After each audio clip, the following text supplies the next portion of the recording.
All right.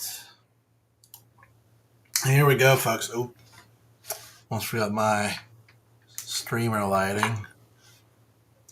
Just to try and make the lighting a little more even. Nah, that doesn't look right at all. I'm going to tweak that.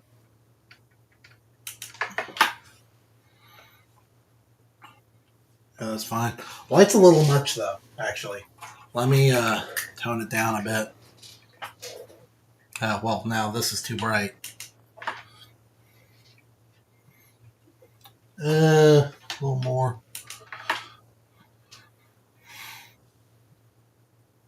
Now it's a little too dark. There we go. I think that should be fine. I'm trying to experiment more with like natural lighting. See if that works a little better. Because, I don't know. It's a bit of a psychological effect just for me personally when it's bright and sunny out, but I got the blinds closed and the curtains drawn and I just have all the inside lights on. Like,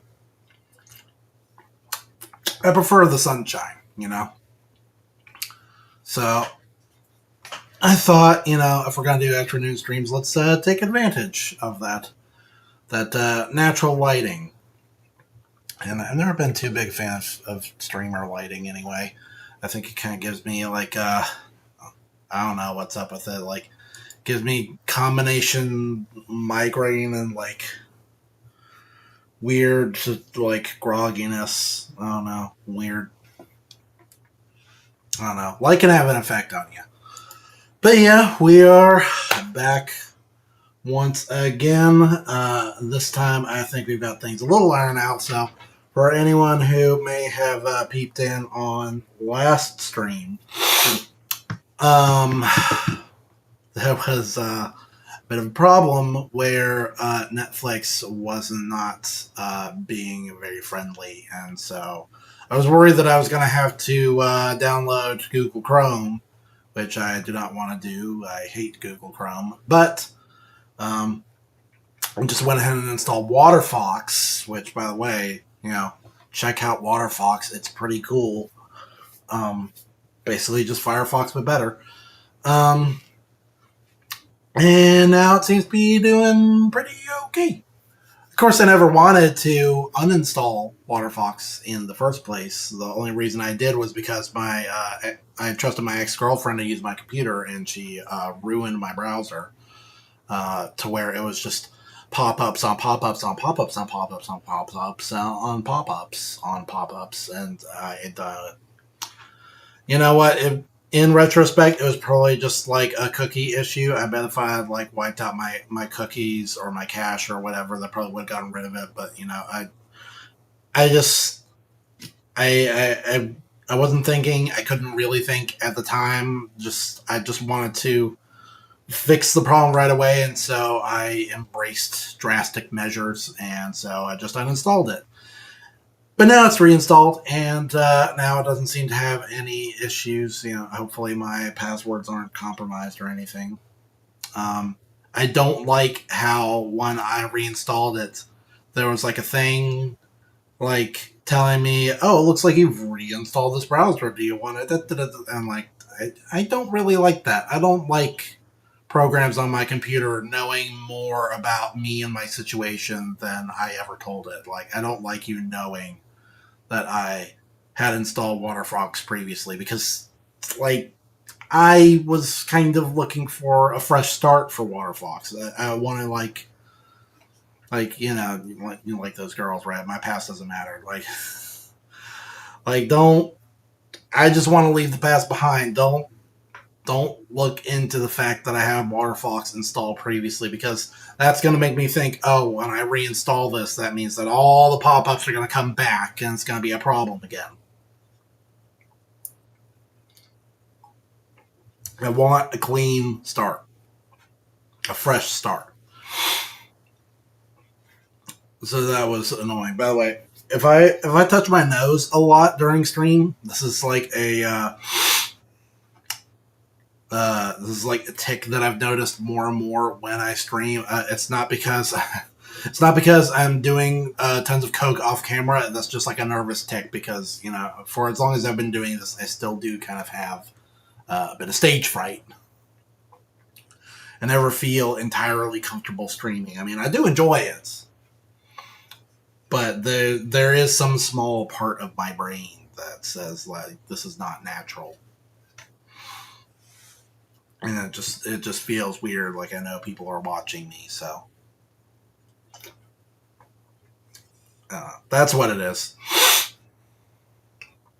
So yeah, bit of a change in my situation. My parents, who have been living in the same town as me for a very, very, very long time, have moved away.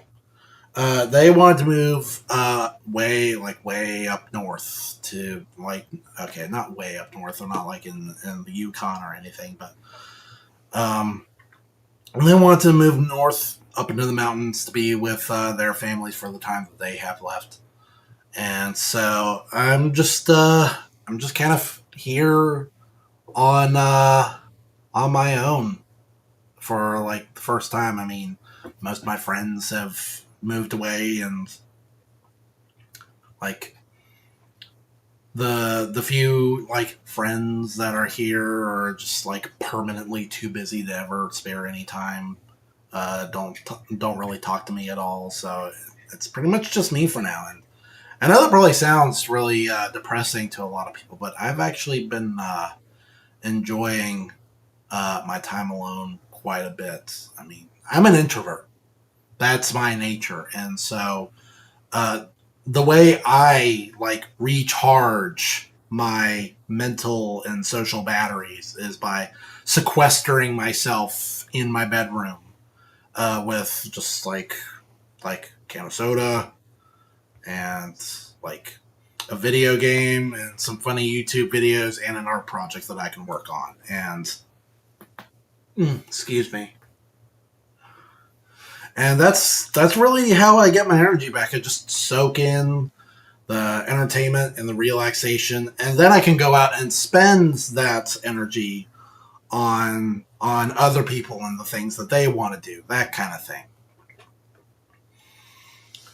And so that should give you some perspective into why there was that period until very recently where I had a very, very clingy girlfriend, and I was just low energy all the time because we just had different ideas of love. Like my idea of love is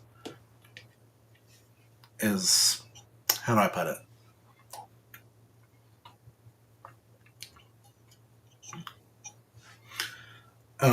You like support each other, you share experiences and make memories together and all that kind of thing. You go on new adventures, but there should still be room for yourselves. Like room to have yourselves to yourselves, right? To me, that's more healthy. Her idea of love was spending every waking moment together all the time, constantly. So it was very, very suffocating. It was kind of like a siege situation, really. And I know that's a very dark, brutal way of putting it, but that's the way it felt at the moment because I was constantly fighting for my boundaries. Like there was never a time when she relented. Anytime I tried to uh, set up boundaries where I was like, "Hey, I want to limit how often you get to stay over to just like one night a week," or I would really like my weekends to myself. That's when she would, guilt trip me by sending these really pathetic sounding texts like, "Oh, I'm like, I wish we were together. Wish I was with you. Wish you were with me. I miss you." Like these were the kinds of texts that she was sending me when it hadn't even been 24 hours since we'd seen each other. These are the kind of things that she was saying when it hadn't even been 3 hours since we'd seen each other. She just wanted to be with me all the time. And remember what I said about how I'm an introvert and how I recharge my social batteries and my mental batteries through solitude. and think about the kind of toll that would have on me. I mean, when I started out the stating thing, I thought it would be like a once a week thing. You know, we'd have our own lives, carry out our own work weeks, and then once a week we would agree to meet up together somewhere and do something together. And that's when we would decompress and talk about our work weeks and our interests and all that kind of stuff. And it just did not work out that way at all. She just wanted to eat up all of my time. I mean,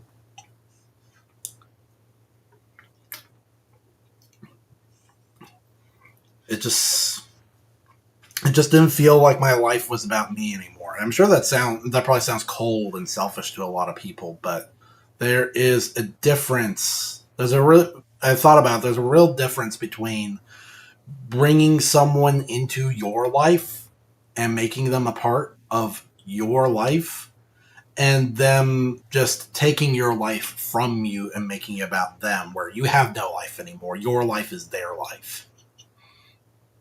And it was too demanding.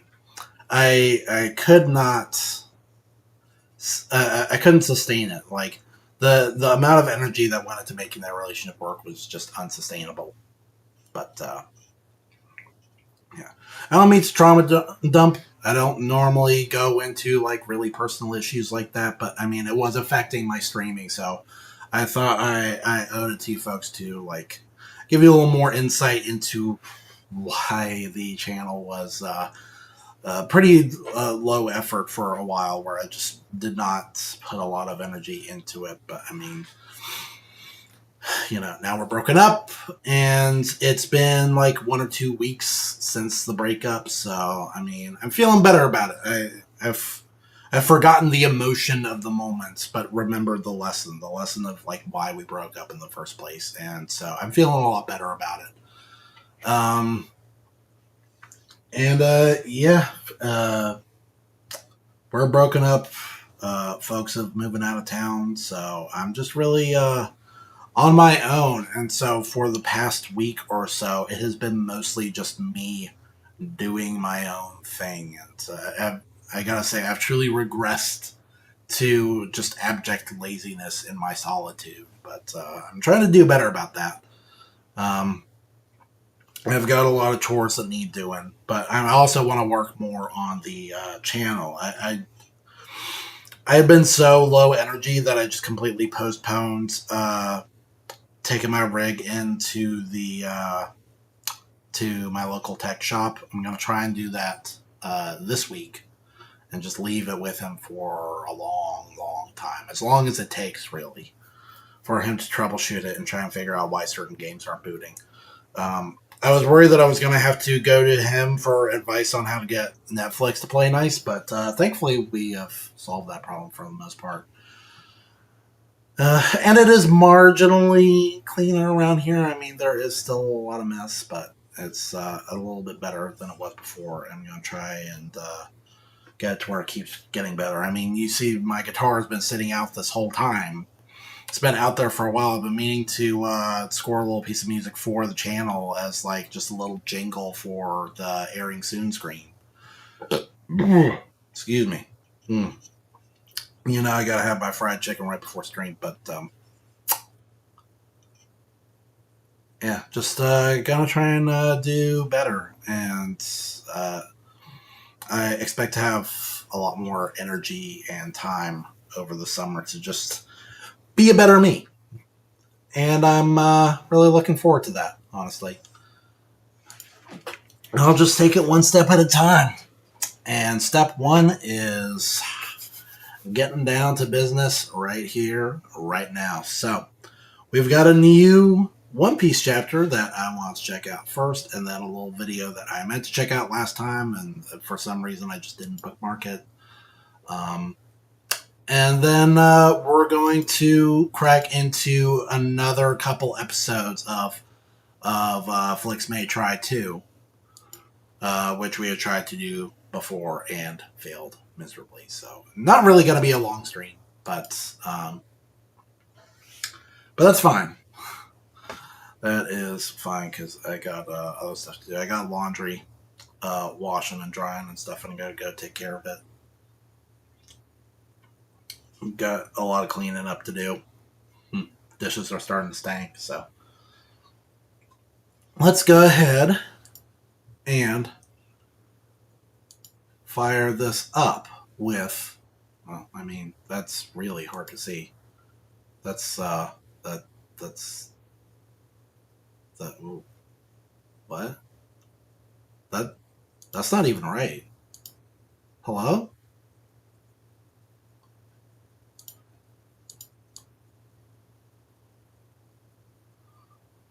Huh? That's not right at all. Actually, why is it like that? Like my my crop that I've got going on is not working at all.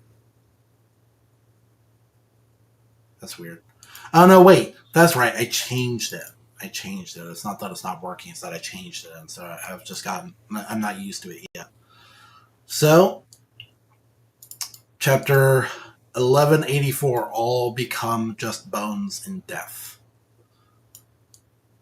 and we've got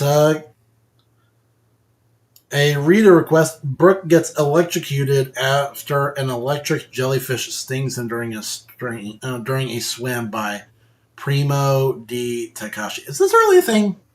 I gotta ask, right? Because I think about the jellyfish in SpongeBob and how they would sting you, and it was like a bolt of lightning.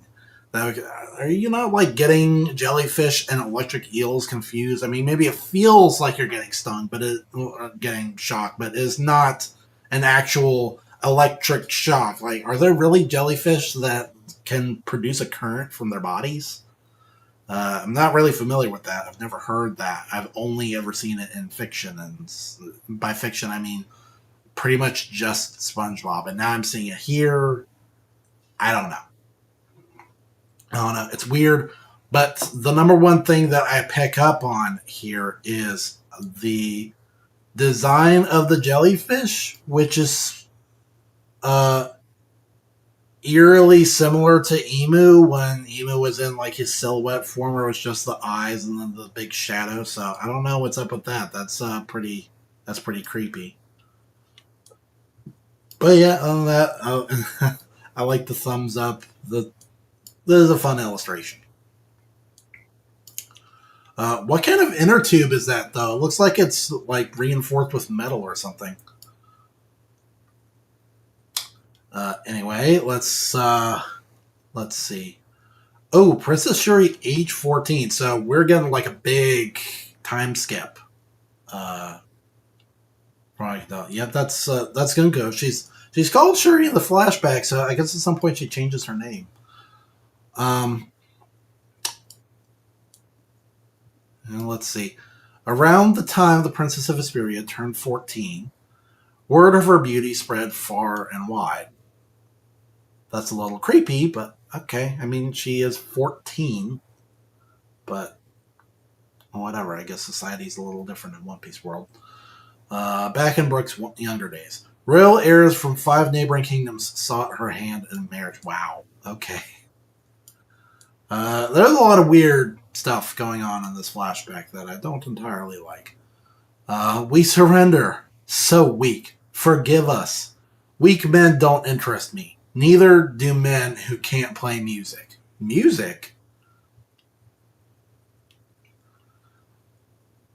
Oh my god. Look at Brooke. Look at my man's. Look at that neck. Man's got a giraffe neck. His neck is as thick and as tall as his head. That is wild. Oh my gosh. That design, like, oh my gosh, man. Uh, Princess Shuri, they say you crush those princes. That's right. Strong women are your type, aren't they, Brooke? See, I've grown strong. And prettier, too. Indeed. Think my... Wow. I, I, I,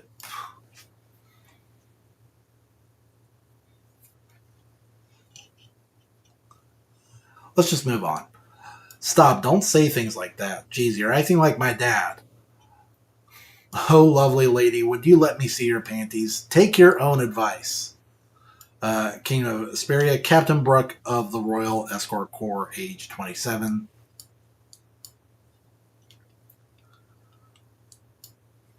That is, wow, that last, like, I don't know. I don't even want to get into it.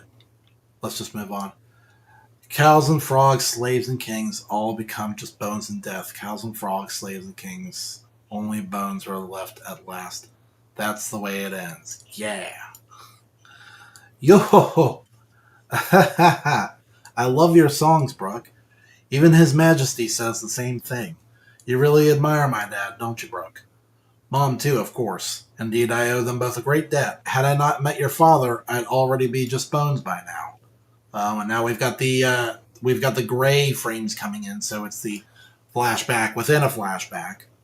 Brooke, age 11, very poor. Looks fun. A school with real instruments. That sounds beautiful. You, oops. That filthy brat is peeping again. I'm sorry. Shoo, shoo, you're scaring the students. Ew, he smells awful. What a stain on our kingdom. To blame the rotten. Someday I'll make real music. Wait and see. The dump yard. Woof, woof. This feels a lot like Goa Kingdom, does it not? Poor boy living in a junkyard on the outskirts of like the beautiful aristocratic town. Dad and mom, little bro too. Hungry belly, chew chew. Why the hell am I living through? Warty frogs go chomp chomp too. King's to blame, the rotten king. Man, what terrible lyrics. Did you write that yourself? And that thing. It's a violin. A violin? Made it myself using bottles and metal wire. Pretty great tone, don't you think? Yeah, it's got a nice free spirit to it. Wait, this is the king, is he not? He looks like another pauper. You came here before too, didn't you? You a fan of me, old man? Haha, maybe I am. I'm not some old man, you know. I'm still only 21. Huh? You sure got an old face. Yo. Looks like life's been hard on you. Man, your laugh's bizarre. Yo. Alright then, I'll call you bro. Okay, so this must be someone who married into royalty somehow, and he broke up with him. I'll treat you to a meal as a sign of friendship, bro. Caught a bunch of hoppers and frogs today. It's so good. The secret ingredient's curry powder. I nick it off marine boats whenever they show up. Add this and everything tastes like curry. Kind of defeats the point of calling it secret. Yo. Today's soup is made with seafood freshly caught off the Euro Peninsula coast. The dollar abalone was cooked down with red wine, served with premium A6 ruby beef. Prince, allow me to introduce the heiress of the Souffle Industrial Group, the young lady who graduated top of her class from Enoa Academy. Oh my gosh, we're getting flashbacks within flashbacks within flashbacks. Now we've got gray panels on gray background. What's wrong, bro? You so happy you're tearing up? Well, this is Asperia too. It's just that I'm a little tired, but I'm thankful for this. Delicious enough to shake your soul, right? Glad you like it. Let me sing something for you, bro. Whoa, forget the cash. You don't need to pay me. Bro, life's been rough on both of us, hasn't it? Okay, so this is someone who used to be well off, and I guess that makes sense, like looking at the way that he's dressed, yeah. So what, did he like creep on a beautiful young lady and he got kicked out or some such thing?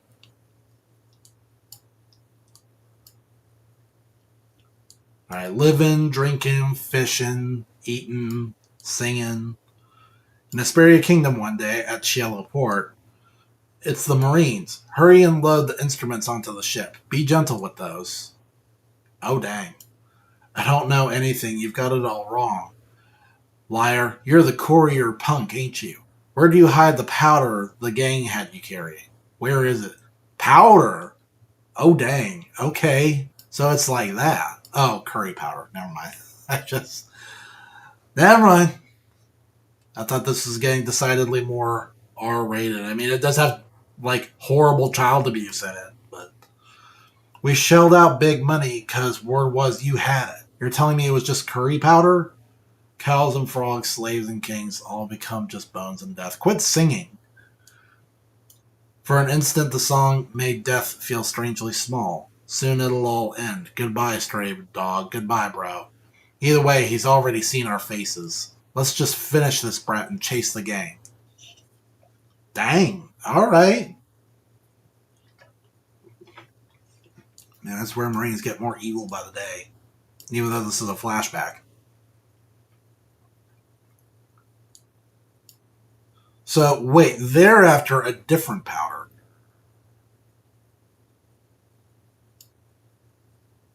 No, it's too far in the past for it to be like Crocodile and his dance powder. All become just bones and death. Brooke. Bro? Prince Ruin. Oh, so he's already royalty. Interesting.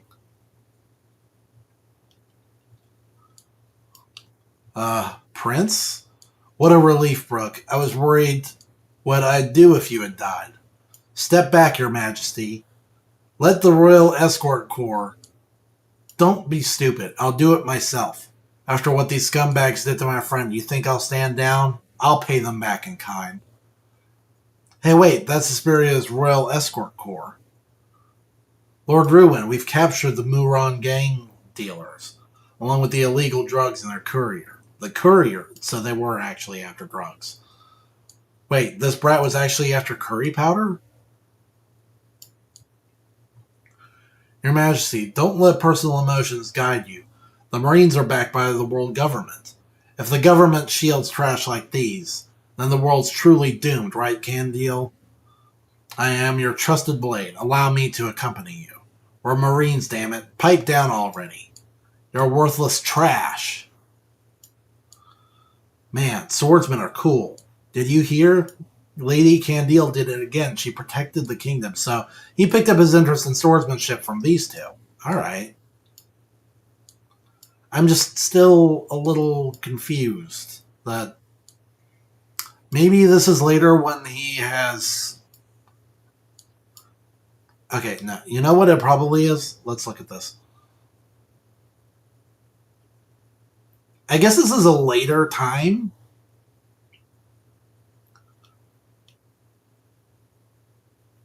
When, what's his name? What's the name of this character? I don't remember.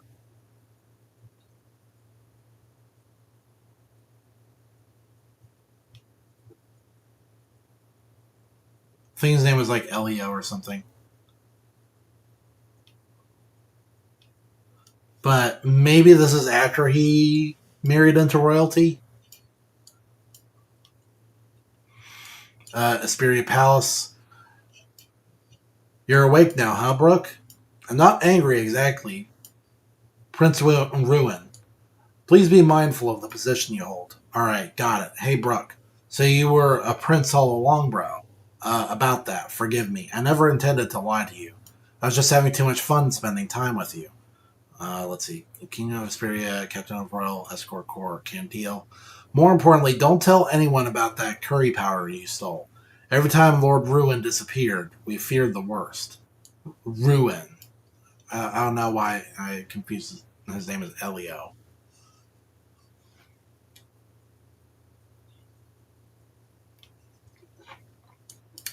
But who would have thought you'd be out having such a good time with your cute friend? My apologies. I didn't know your wounds were still that severe. Forget it, don't bother. Anyway, you know what? He's my favorite musician. Prepare a room for him in the barracks and get him real instruments. Make sure to get him enrolled in the school. Asperia's next big star is here. I freaking love this guy. From here on out, things are about to get lively around this place. A debt never forgotten. So he gave him a home and got him schooled in music. And assumedly taught him swordsmanship at some point. Chapter 1184 and break next week. So, folks who know, folks who don't, when One Piece goes on break, we go on break. So, That means next week we will not be streaming. We'll go ahead and take a little breaky poo, and that'll give me even more time to try and get this computer situation settled out. But yeah, that was, I mean, I don't know. I wasn't entirely wowed by that chapter. I mean, it's just, I know I had said that I was interested to learn more about the shared past between Brooke and Gunko, but I like, I don't know. I feel like I kind of wished on a monkey's paw with this one. I probably would not have said such things if I had known that you know, I was gonna get what I was looking for in the form of yet another very very lengthy flashback. I don't know why I expected any different. I would have liked it if it was just more. I don't know, just brief, giving us the quick and dirty details, just through dialogue with like little vignettes into the past. But another, like, what is clearly going to be another very lengthy flashback, and we've gone from the flashback into a flashback within a flashback, and at times a flashback within a flashback within a flashback. And it's just going further and further and further into the past, and it's getting a little irritating. Like, I'd rather just get on with the story at hand. I really would. I mean, we're in the middle of a monstrous action beat. The biggest, possibly one of the biggest so far. I mean, it's the final boss. Like, the final boss of One Piece has shown up. I would very much like to just carry on with that and not get all caught up in this past. Not unless it's going to reveal something, like, very, like, revolutionary. Like something we had never known or suspected before that completely recontextualizes what comes after it, right? Or rather what comes before it. Like, you can't recontextualize what hasn't happened yet, but, or, you know what I mean.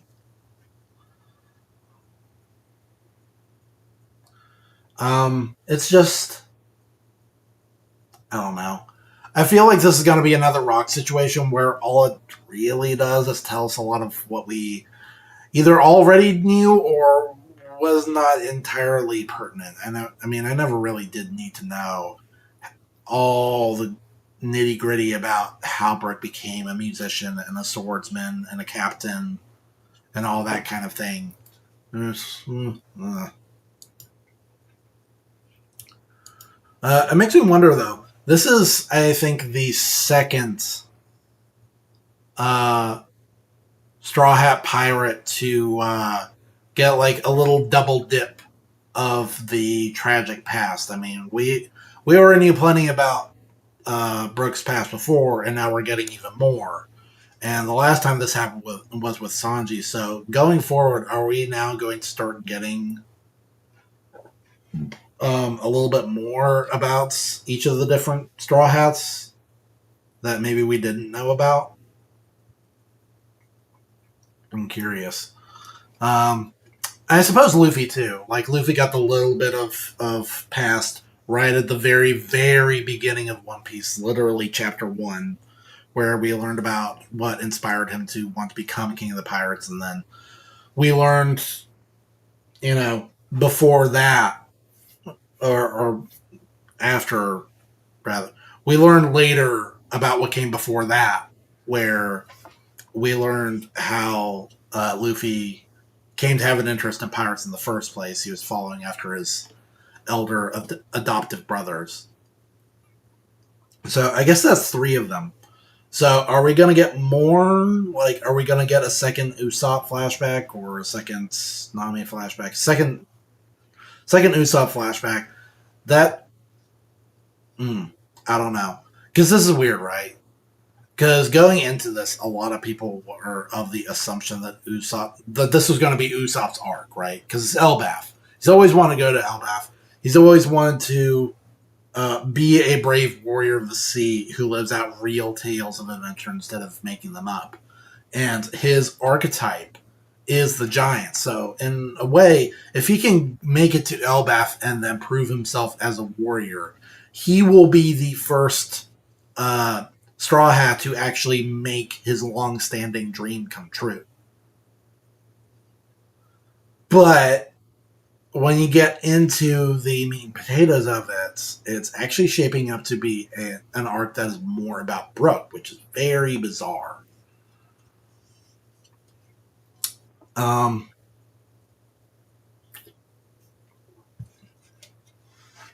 so, as much as I would like to learn more about Usopp, the prospect of having a third long and lengthy flashback within the same arc, that would be a little too much, I think, for me to chew.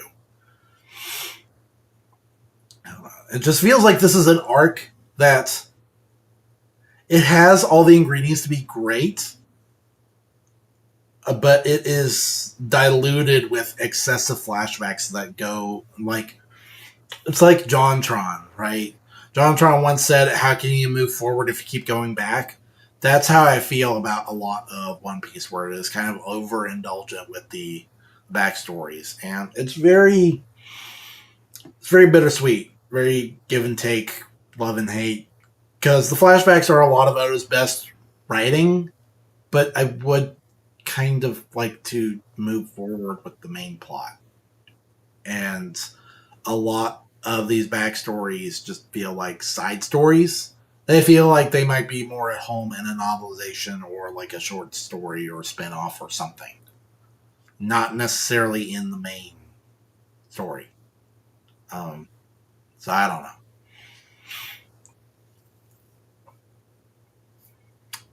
know. That's pretty much how I feel about it. And like leaving off on this note, and then there's going to be a big lengthy break.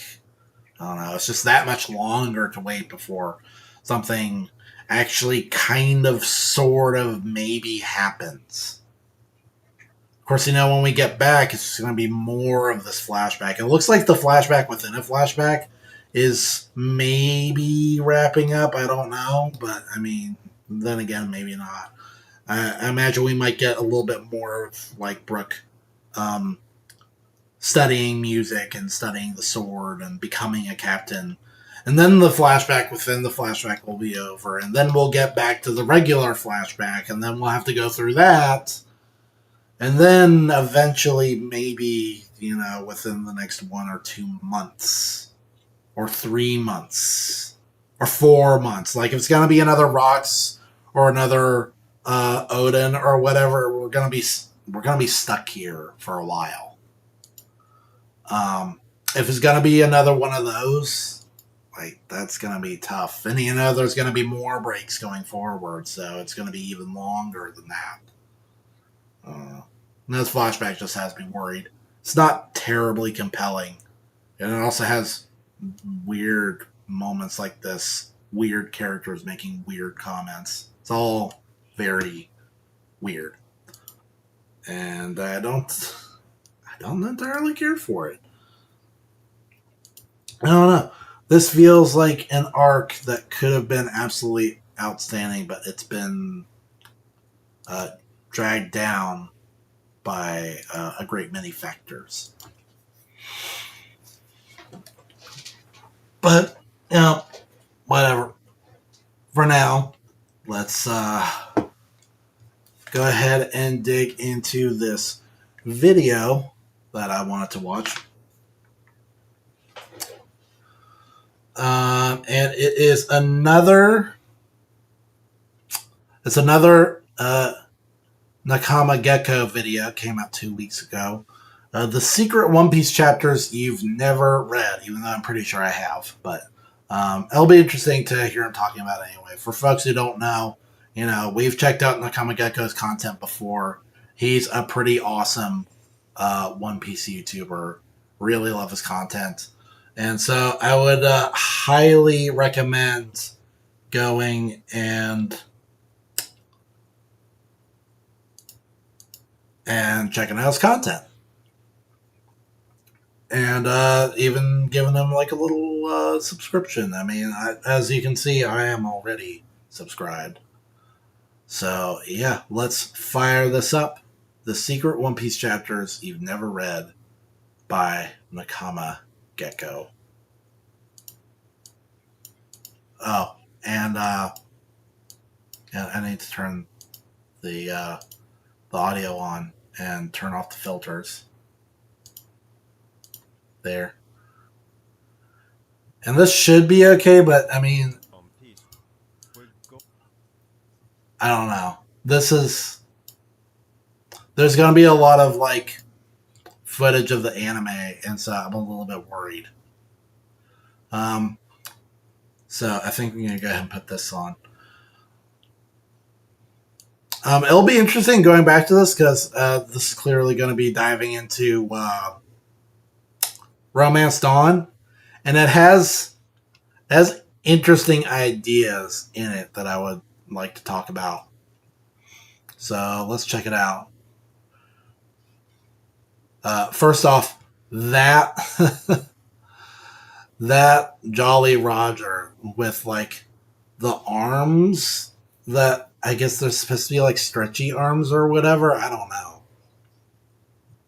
Did you know there's a But yeah. One Piece where Garp gives Luffy his straw hat? Yes, I did know that. For anyone who doesn't know, that's why Garp starts out wearing the stupid looking like luchador dog mask hat thing, was because for anyone who read Romance Dawn, you would see this character and you would already know right away that it's Luffy's grandfather. When Oda turned it into One Piece, he wanted the revelation of Luffy's grandfather to be a surprise. So that's when he came up with the like weird dog mask thing. But yeah. Originally, I think this is the first iteration. Originally, Garp and Shanks were very much the same character. It was Luffy's grandfather who had a straw hat and was a pirate and inspired Luffy to be a pirate. I mean, look at this opening line right here, yeah? Like, if I can just... Okay, so that doesn't work very well. But, like, it literally says, "Hey, Luffy, it's good to be a pirate." Like, they led with that because they knew how just, like, just mind-blowing it is to hear that phrase coming out of Garp's mouth. But that's how he was. That's a prototype Garp for you. He was a pirate. He was a Dread Pirate. Dread Pirate Monkey D. Garp. Nami has a completely different name, and one of the villains. Well, OG Nami had, like, blue hair, and I don't remember what she was called. Literally a wizard, straight out of Harry Potter. And yeah, there was like straight up magic in One Piece, like wizardry. Like as fantastical as the devil fruit powers are, like the ability to like conjure hardtack out of nothing by clapping your hands, or produce soap from your skin, or turn into a were giraffe, like they're kind of actually like low key rooted in science, really absurd, cartoony, like Johnny Test style science, but science nonetheless. That they can be well understood. They can be studied and learned from. They have repeatable results and patterns. So the idea of just like straight up magic in One Piece is bizarre, and to some extent, it's still there. Because here's the thing: every once in a while, you get these weird, erroneous ideas that do not, in my opinion, feel entirely at home in One Piece. They don't quite mesh. Because you get pretty deep in One Piece, and then in Water 7, as baller as that arc is, absolutely love it. Don't get it twisted. I love Water 7. the idea that suddenly comes out and was foreshadowed somewhat, I guess, but like the actual revelation that pirate ships can literally, no kidding, come to life if you love them enough and they like grow a soul. That's a little weird. That's not really anything that shows up anywhere else in all of One Piece. That's a completely different thing. Nowhere else in this series are like spirits really involved. Even when you get to like Thriller Bark, which is like there's a reanimation fruit and a ghost fruit and whatever. That's all like it's more like a theme. It's a power that a devil fruit has. It's not an actual spiritual presence, right? And then you get to Fishman Island, and you get this lady who can just like see the future with her magic seeing crystal ball, and it's like that's not a thing. I mean, we've explored the idea that if you train your Kenbun Shoku no Haki, then you can like sense your opponent's presence and their intent and that kind of thing. And then later we introduce the idea that if you train it enough, you can see the near future. But this is like straight up like clairvoyance, like seeing years into the future, which is completely unprecedented. Very bizarre to have that in One Piece, where it's just this one character has this one power. It's not a devil fruit power. It's never said to be a devil fruit power. It's just this one thing. Very, very weird. Ninjutsu.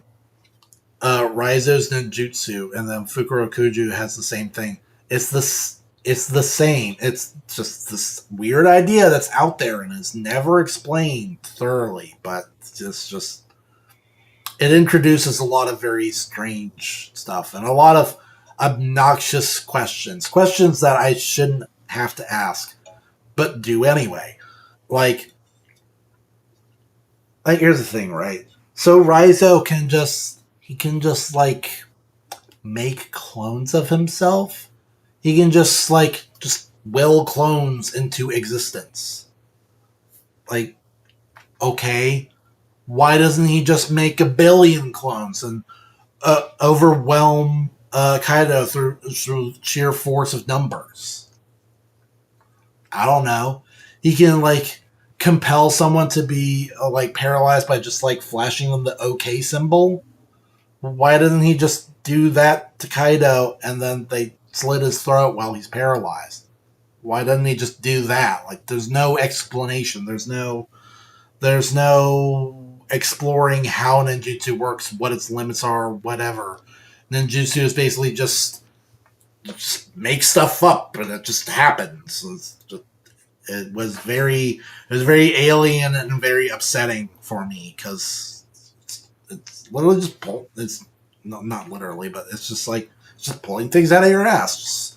Just Raizo can do this now. Don't question it. It's ninjutsu. We don't have to explain it.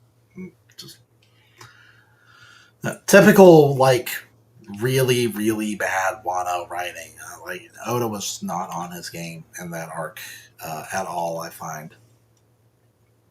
But yeah, there is some weird stuff in One Piece, and pretty much always rubs me the wrong way. So having straight up wizardry in One Piece, maybe if it had been expanded to like a whole power system and gotten more explanation, like ninjutsu, like and even then. And when I say ninjutsu, I mean like Naruto ninjutsu. And then I realized, oh wait, ninjutsu and Naruto doesn't even make sense either. Where it's like people don't innately have chakra, but then they do.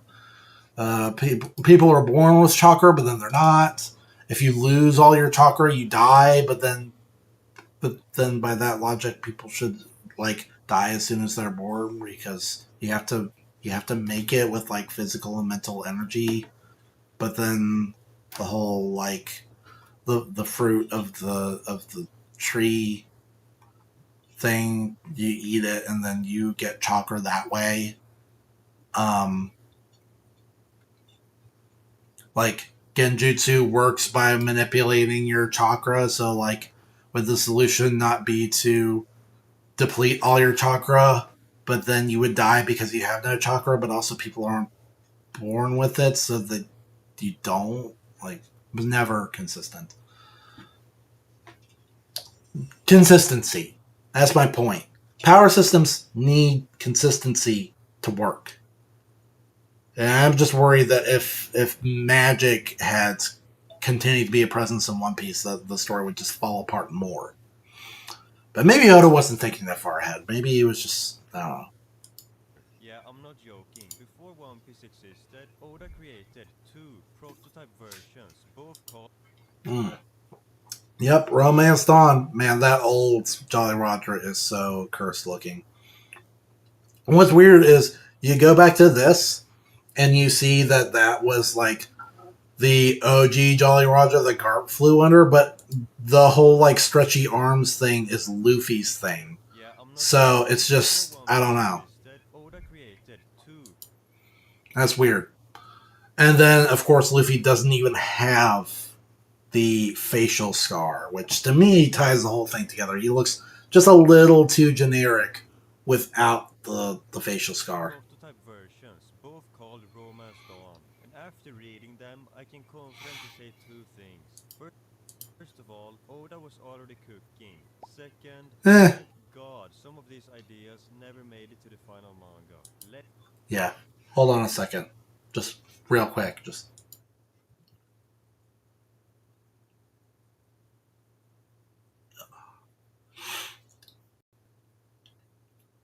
Sorry.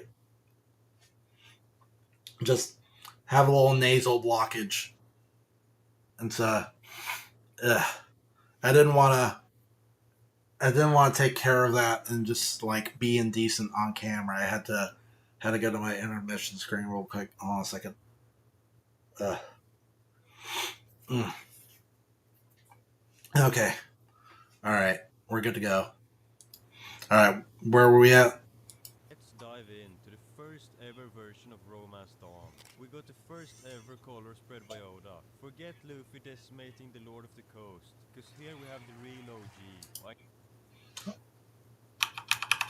Hold on a sec. He's got 4 tiny little sails on his first boat. Wow. And what are these different Jolly Rogers? What the hell? I noticed some differences right away. Where is Luffy's score? My brain can't process a Luffy without it. Also, the latest pirate trend in this world seems to be having a bunch of different Jolly Rogers. Luffy's even got 4 on his little dinghy. Yeah, that's really weird. This was changed in the manga. Imagine having to memorize 4 Jolly Rogers for every crew. Anyway, Luffy sees a big pirate ship in the distance. And then some random villagers. Wow. Look at that. Let's look at the design, by the way. Luffy sees a big pirate ship. For this. Ow. Oh, my face. I should have mentioned I've been biting my lip a lot. And it's very painful. So I've had to take into like eating with my mouth open to try and avoid that. But if I can just like get rid of this for a moment, like look at these early like Viking influences already. This is like a prototype Red Force. In the distance. And then some random Oh, this is a little too quiet. Let me try and pump it up a little bit. villagers let us know that it's Crescent Moon Gyari's ship. Bro, who inspired that facial hair? Nami, is that you? Oh, Shiruku. And Crescent Moon Galley, by the way, gets a little. He actually gets 2 references.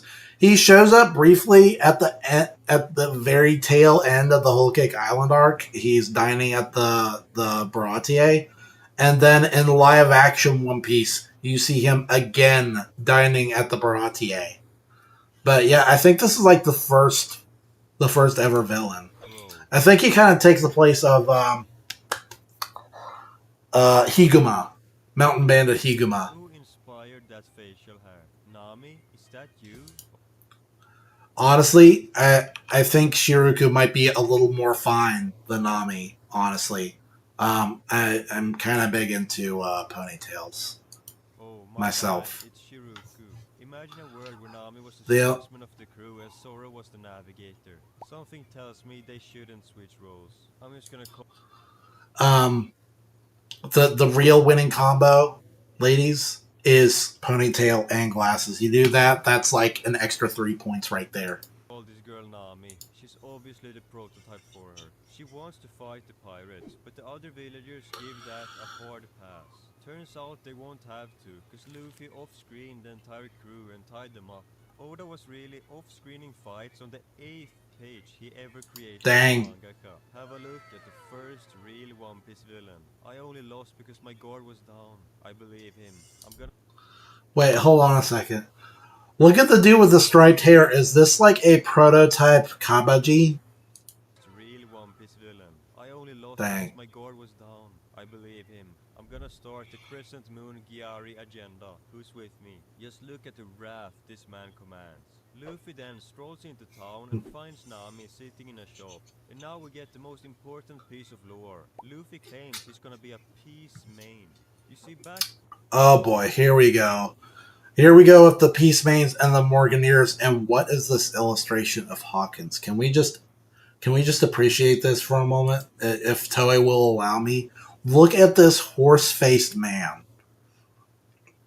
Look at this freaking Gumby looking then, MFer. Oda's plan was dividing all the pirates into two groups. On one hand, you have the Morganeers, violent pillagers that only care about gold and glory. But on the other hand, you have the Peace Mains that quote, fight those guys and go on adventure. And that's of course what Luffy wanted to be. I find these groupings kinda silly. It's so blatantly good pirates versus bad pirates. When the story unfolded, we got so many pirates with widely different motivations. If Oda had stuck with these two distinct groups, it would have just limited his creativity. I mean, Luffy is technically still a peace main, but the term doesn't need to exist. Cause we all understand that Luffy ain't like most pirates without it.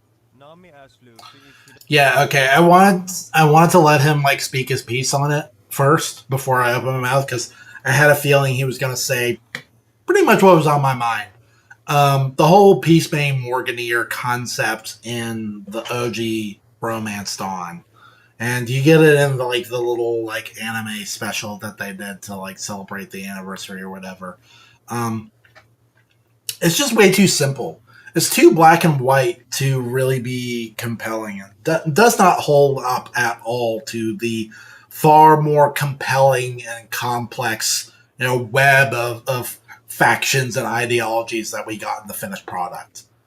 Just like it just seems stupid. Like the idea that good pirates and evil pirates exist like so categorically that they are literally factions. Like just like what? Like that's like joining like the Legion of Doom or the Brotherhood of Evil Mutants and still trying to fool yourself into thinking that you could ever possibly be the good guy. Like that's why they started calling the Brotherhood of Evil Mutants just the Brotherhood in the X-Men movies. Like no one would ever follow a group that literally has the word evil or doom in it. Like I don't know. Like I said, it's way too cut and dried, black and white. Uh, Too simplistic. Like you're literally just choosing: do I want to be good or do I want to be evil? Like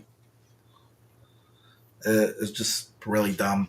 Not not a fertile ground for a vast, expansive epic about pirates. There, because think about all the different factions that we got in One Piece, right? With the Shichibukai and the Yonko and the Lords of the Underworld and the Revolutionaries and the Marines and all the different factions within the Marines and the larger overarching like world government military force with Cypher Pole and God's Knights. And then you go within these different factions and see that there are conflicting ideologies within the different factions. Like Shichibukai are absolutely not all cut from the same cloth. Same goes for the Yonko. Same goes for the Lords of the Underworld. They're just all so wildly different. And that to me is just so much more compelling. We definitely got a way better version of like these ideas. And I guess is that it goes without saying, right? Of course, as time goes on, Oda will like sharpen his knives, sharpen his writing skills, and a lot of it comes down to listening to his editors.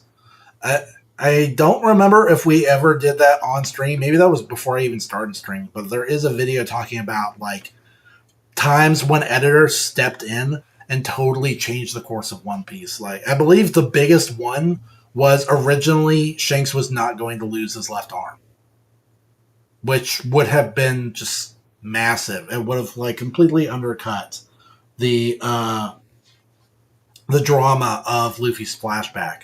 And now that we've gone further in the future and learned about the whole Covenant thing and like the little mark that Shanks secretly had on his arm that he where it's almost certain that he intentionally got his arm eaten off so he could sever ties with Emu and God's Knights and all that. Like that like just so much of what One Piece is now is hinged on that one key moment.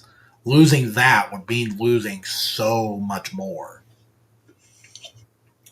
Um, and now I think people fear that it's a bit more of a George Lucas situation where Oda, you know, as cool and as great as the guy is, as many writing feats as he has under his belt, maybe a little too big for his britches to where he doesn't want to listen to his editors anymore.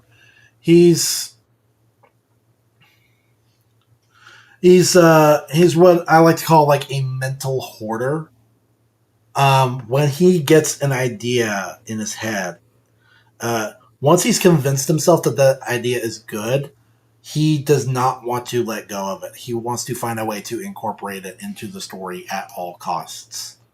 Um, Even if it's not optimum, even if it doesn't maximize pacing or lore or any of that, if it's even if it's just like kind of tacked on, he'll try to find a way to weave it into One Piece, and that's how you get really bloated arcs like Dressrosa or Wano. It's just Oda trying to stuff in ideas because he never wants to leave anything on the cutting room floor. It all has to be in. They're all good ideas, and they all deserve to exist with equal importance.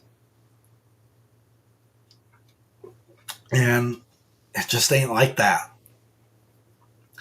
So, as good as One Piece is, I maintain that it could be better if Oda could learn to be more discerning and just trim the fat from this plot. Like One Piece could have been over by now, and some fans like I cannot get behind this mindset at all, but some fans say that's the way they want it. They want it to be drawn out. They don't want it to be over. They never want it to be over, even though like like as morbid as it is, as much as nobody wants to think about it, like Luffy says it himself, people die. One day One Piece will be over. And that's the good outcome. Because think about the bad outcome. Think about what would happen if, that dark time finally came to pass and Oda wasn't with us anymore. Or he couldn't write One Piece anymore. Like, even if he's not gone, he's just not up to task anymore. like maybe he developed some sort of debilitating condition. Think about the fear that would grip people's hearts knowing that his vision might be compromised by uh, handing the reins over to someone else. Like, you have all the notes. Oda says that he's already written out the ending of One Piece and that it's never changed, not even from the very beginning. But in the back of your mind, there would always be that doubt that is this really what Oda wanted? Is this something that's the new talent has come in and changed to align with public morals or to push their own vision or some other such thing? Because One Piece is also a very political work. You can read this and glean so much of Oda's worldview from it. And so, as much as I disagree with a lot of his ideas, the fact that it is an almost singular vision behind all these different political and social statements is really big and really important to the appeal of One Piece and the idea of bringing someone else in who might have the power to change that and taint it is very scary. So you kind of want One Piece to end within a reasonable amount of time. Like, I don't know. Of course, when people argue against me, a lot of times it's coming from a mindset that believes in a false binary where a story can either be rushed or dragged out. So like they don't entertain the idea that there could ever be like an in between. I don't really know why, but some people they don't get that. They don't get the idea that ideal pacing is just where nothing carries on any longer than have to. Like William Shakespeare said, the brevity is the soul of wit. That's not saying things need to be rushed. It's just saying that things need to be efficient. There's a difference. There should not be wasted time or action or any of that.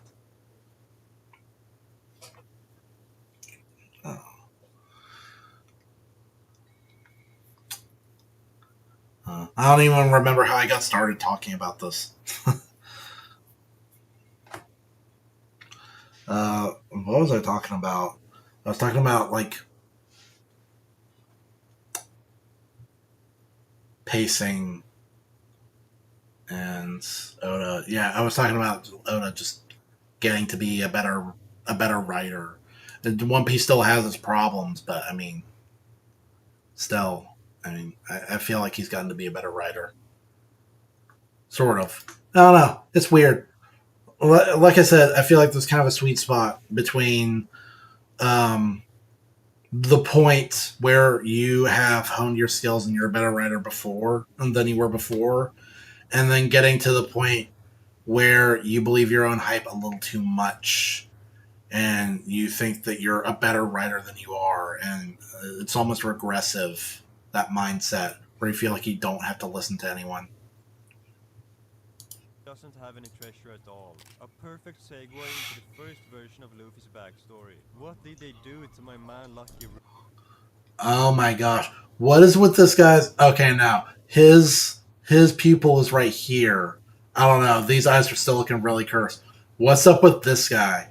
I feel like this is not the way this looked. Like, is this AI upscaled or something? This version is very condensed, like only a few pages. The bandits are completely missing, but the setup with Shanks is pretty similar. However, instead of being kidnapped by Higuma, Luffy is just out rowing for Wait, hold on a second.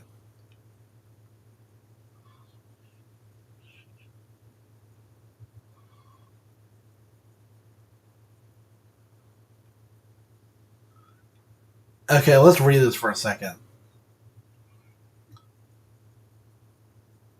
Uh, the fruit from the illusion tree that bears fruit at most every 50 years. Yeah, I remember the Goma Goma no Mi being very different in the beginning, to where it's like a regular fruit that grows, and it's not even actually really unique.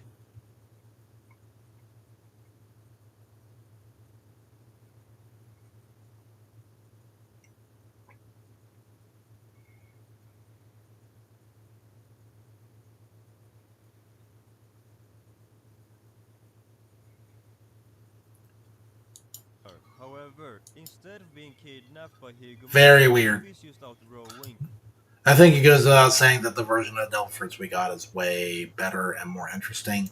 Although it still has its inherent flaws. Like, let's talk about a couple things, right? Let's talk about a couple things regarding Devil Fruits. So, you introduce this idea that no one can have two Devil Fruits. Okay, that's fine. But the reason why is because if you eat two of them, you blow up. That just begs the question, if there's ever anyone that you want to get rid of who has a devil fruit power, can you not just trick them into eating another devil fruit? Like, if the tiniest bit of a devil fruit ingested is enough to confer the powers into you, why not take just like the tiniest little freaking sliver, a little iota, a little molecule, tiddlywink of devil fruit and slip it into their food, and then they eat it and then they blow up?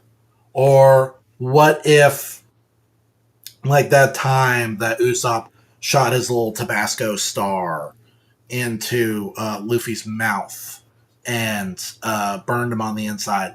What would be stopping Usopp from doing that to Kaido? Like, taking one of the smiles. I don't even know what the interaction is between smiles and regular Delfords, but I imagine it's the same. Like taking one of the countless smiles and just shotting it into Kaido's mouth, and then Kaido just blows up. Doesn't matter how tough he is. Can't have two Devil Fruits. That makes you blow up. This like invariable self destruct switch that is built in is never utilized in an intelligent way, and it bothers me. I don't know. I also feel like it's never addressed. Nah, never mind. I was going to talk about another thing about smiles, but thinking back on it now, I think it makes sense. Um, and then the other thing, what was I going to say? I was going to say another thing about Devil Fruits that is just a little odd. I can't remember what it was.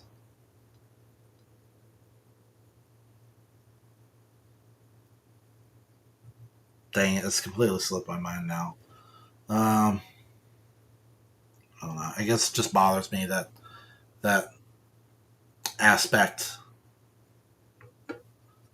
of devil fruits where they both. Why couldn't it just be that if you eat one devil fruit, then the other one is just useless? You bite into it and it doesn't do anything. That I think would be a more elegant solution. It's just they just can't coexist. The second one is nullified by the presence of the first one in your body. That's kind of how I feel about it.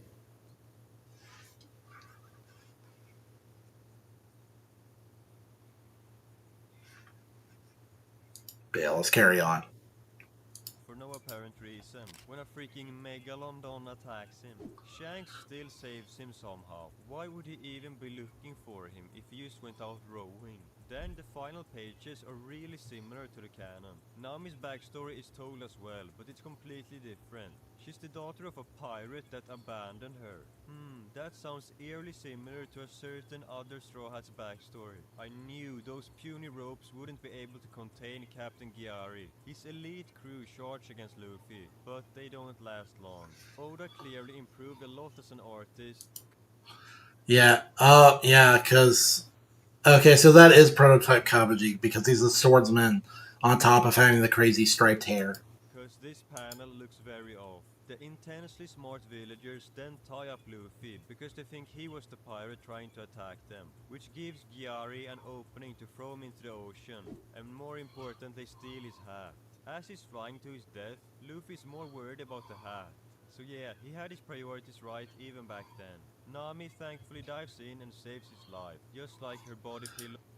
Wow, wow! I was pausing for a totally different reason. Just like first off, many thanks to Nakamageka for choosing to use this scene of peak Nami with her absolute best design Nami because, yeah, yeah, yeah. fully dives in.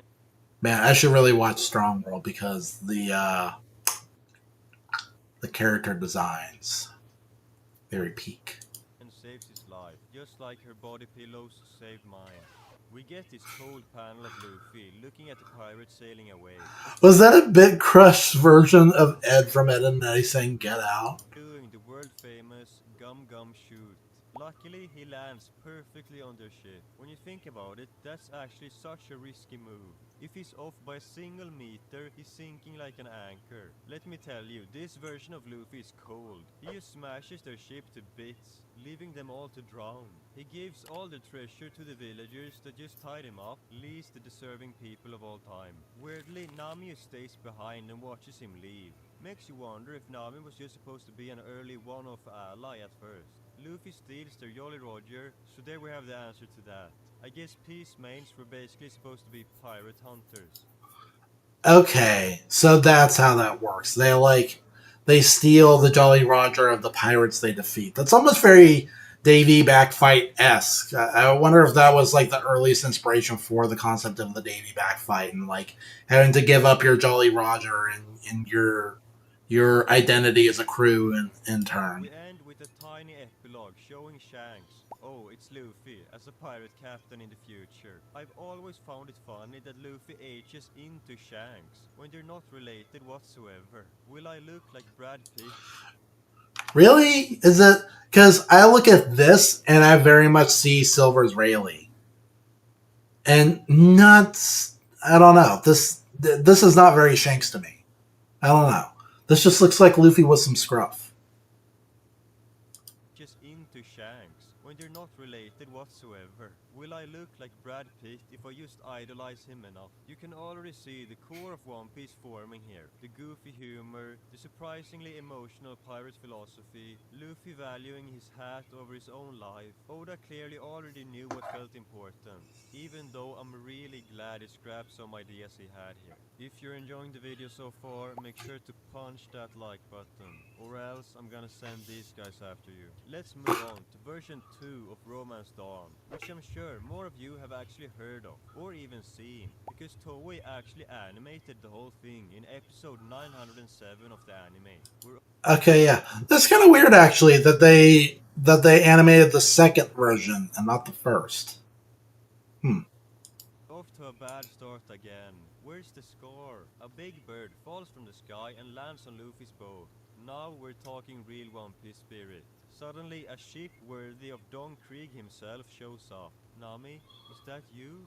Anne? What the hell kind of name is that? I'm And glad he changed her name later. She's even got blue hair here. I knew the Nami and Vivi Yuri was real. They even had a hey baby yo, together. Anne, who's tied up by the pirates, tell Luffy about the fearsome what is that pirate with fan the art? two-sided spiel. Speak of the devil, here he comes.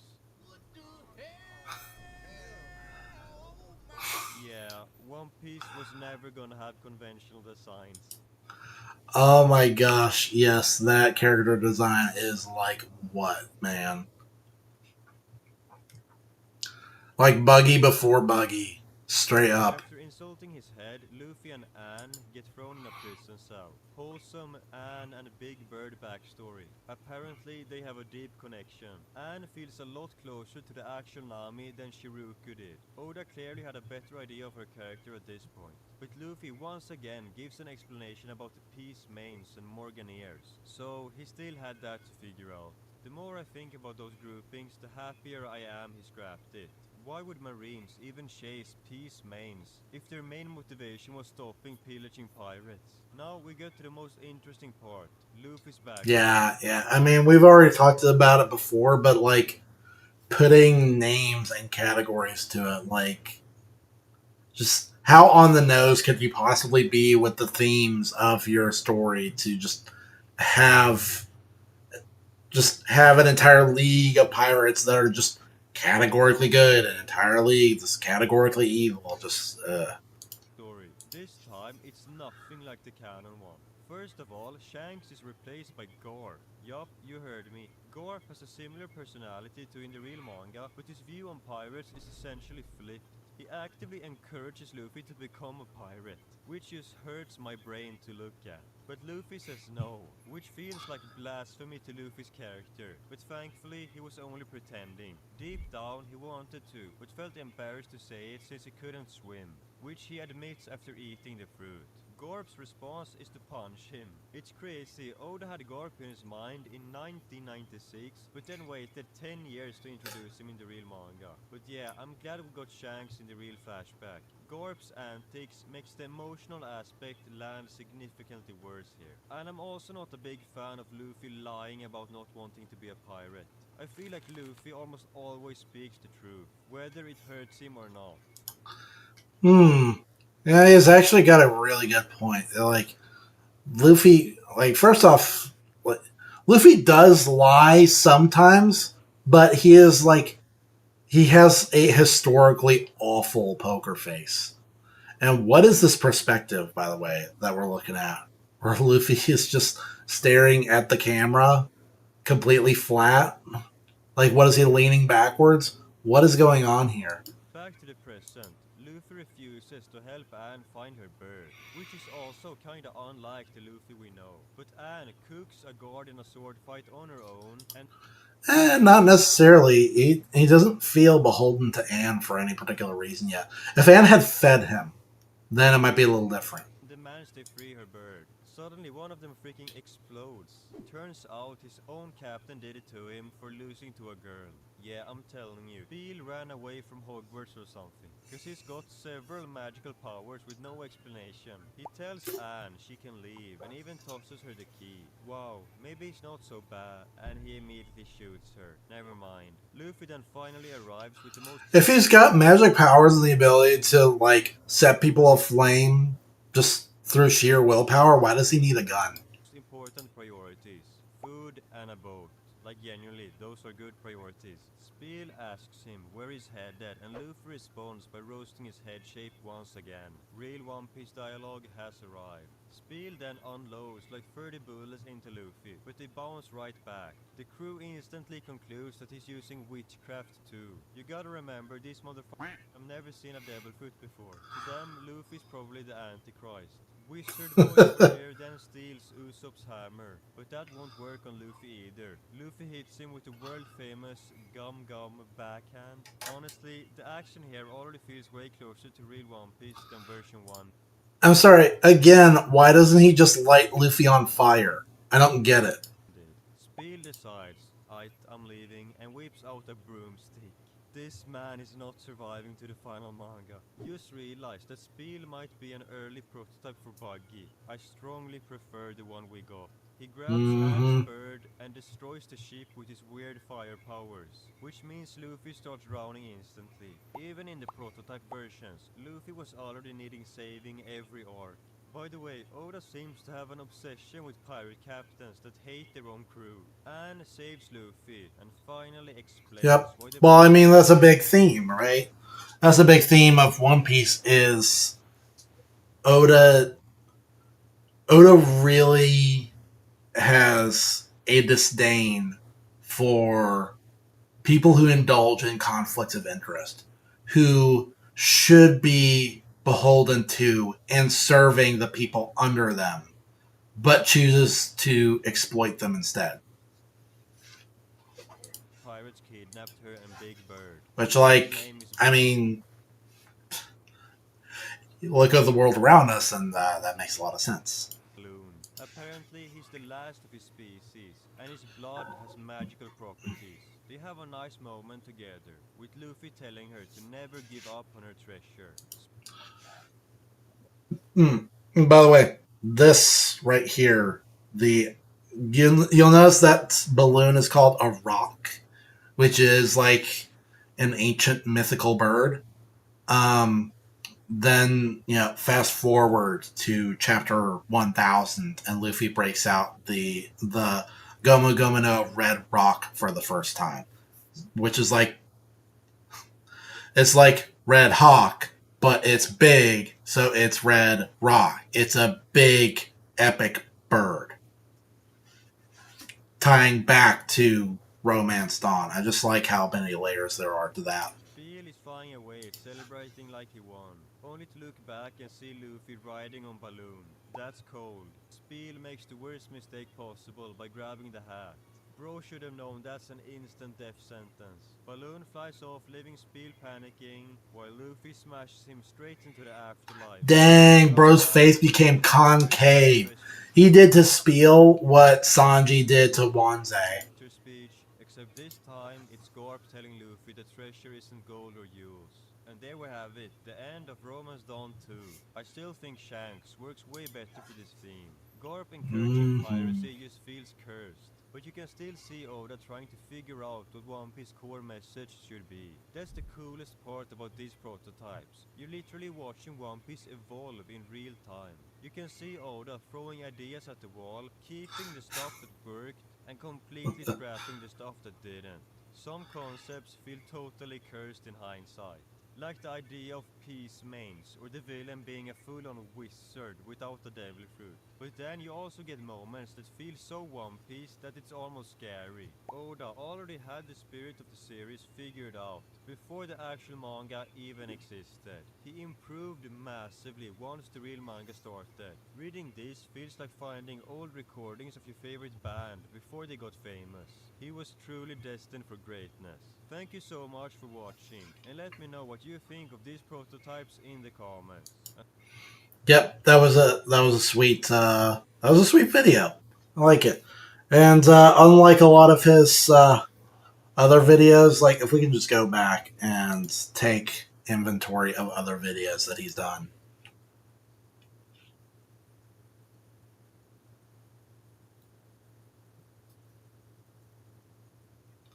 Like we haven't always been on the same page in terms of like who the biggest frauds are or what the weirdest characters are. Um, he did like I'm pretty sure he did like a tier list where like I just consistently disagree with him. And the, and then there are like videos like this where like they almost feel too normie, too pedestrian, where he's just saying what a lot of people already think. But yeah, I mean, this guy's content is still really. I should get rid of this. This guy's content is still like a freaking blast to me. So that is it for the One Piece stuff. Um, so I figure after this, we're going to crack into just 2 episodes of Flix May Try 2. But before I get into that, I want to take a little bathroom break. So I'm going to be right back. Hold on a second.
All right, here we go. I thought I'd also take the opportunity to, well, one, stock up on more Baja Blast because this one's starting to run a little dry. Um, because I could have gotten a second can before stream started, but I find that when I do that and then I go crack open the second can, it's just not cold enough. It's gotten lukewarm over the course of the stream. And I also decided to, fire up my more traditional, like, streamer lighting because it's starting to get a little dark and stormy outside. So hopefully we don't lose power and like our little watch party for Flix May Try gets canceled yet again. Um, and it's a good thing that I took that break because it gave me time to try and think about what I was going to say earlier about devil fruits. So here's the thing. The second thing that bothers me about devil fruits is, well, here's the thing. The idea is that, eat a devil fruit, you gain its powers, then you die eventually. And when you expire, right, uh, the fruit's power is then like reincarnated into another fruit of the same kind somewhere in the world, assumedly the next nearest fruit of its kind. So you see it happen in Punk Hazard. Apparently the axolotl fruit takes the form of an apple. So Caesar loads up a sleigh with a bunch of apples so that when Smiley dies um, from eating like the big candy and it turns him into land of death, um, one of the apples then turns into another axolotl fruit that Caesar can use again, right? So here's my point. Why is it that in all the hundreds of years that the world government has existed, with all its vast, incredible power and influence, why have they not just uh, taken specimens from every flowering fruit on the planet, uh, gather them all up in a big grove in the Holy Land of Marie Joisie, and just harvest those fruits and then kill off every other specimen of every other flowering fruit in the world so that devil fruits can only respawn in Marie Joisie. That would give the world governments an insurmountable monopoly on all devil fruit powers in the world. They would all be funneled into the control of the world government because they would have the only flowering fruits in all the planet. Why did they not invest in that project? That seems like such an obvious solution. I don't know.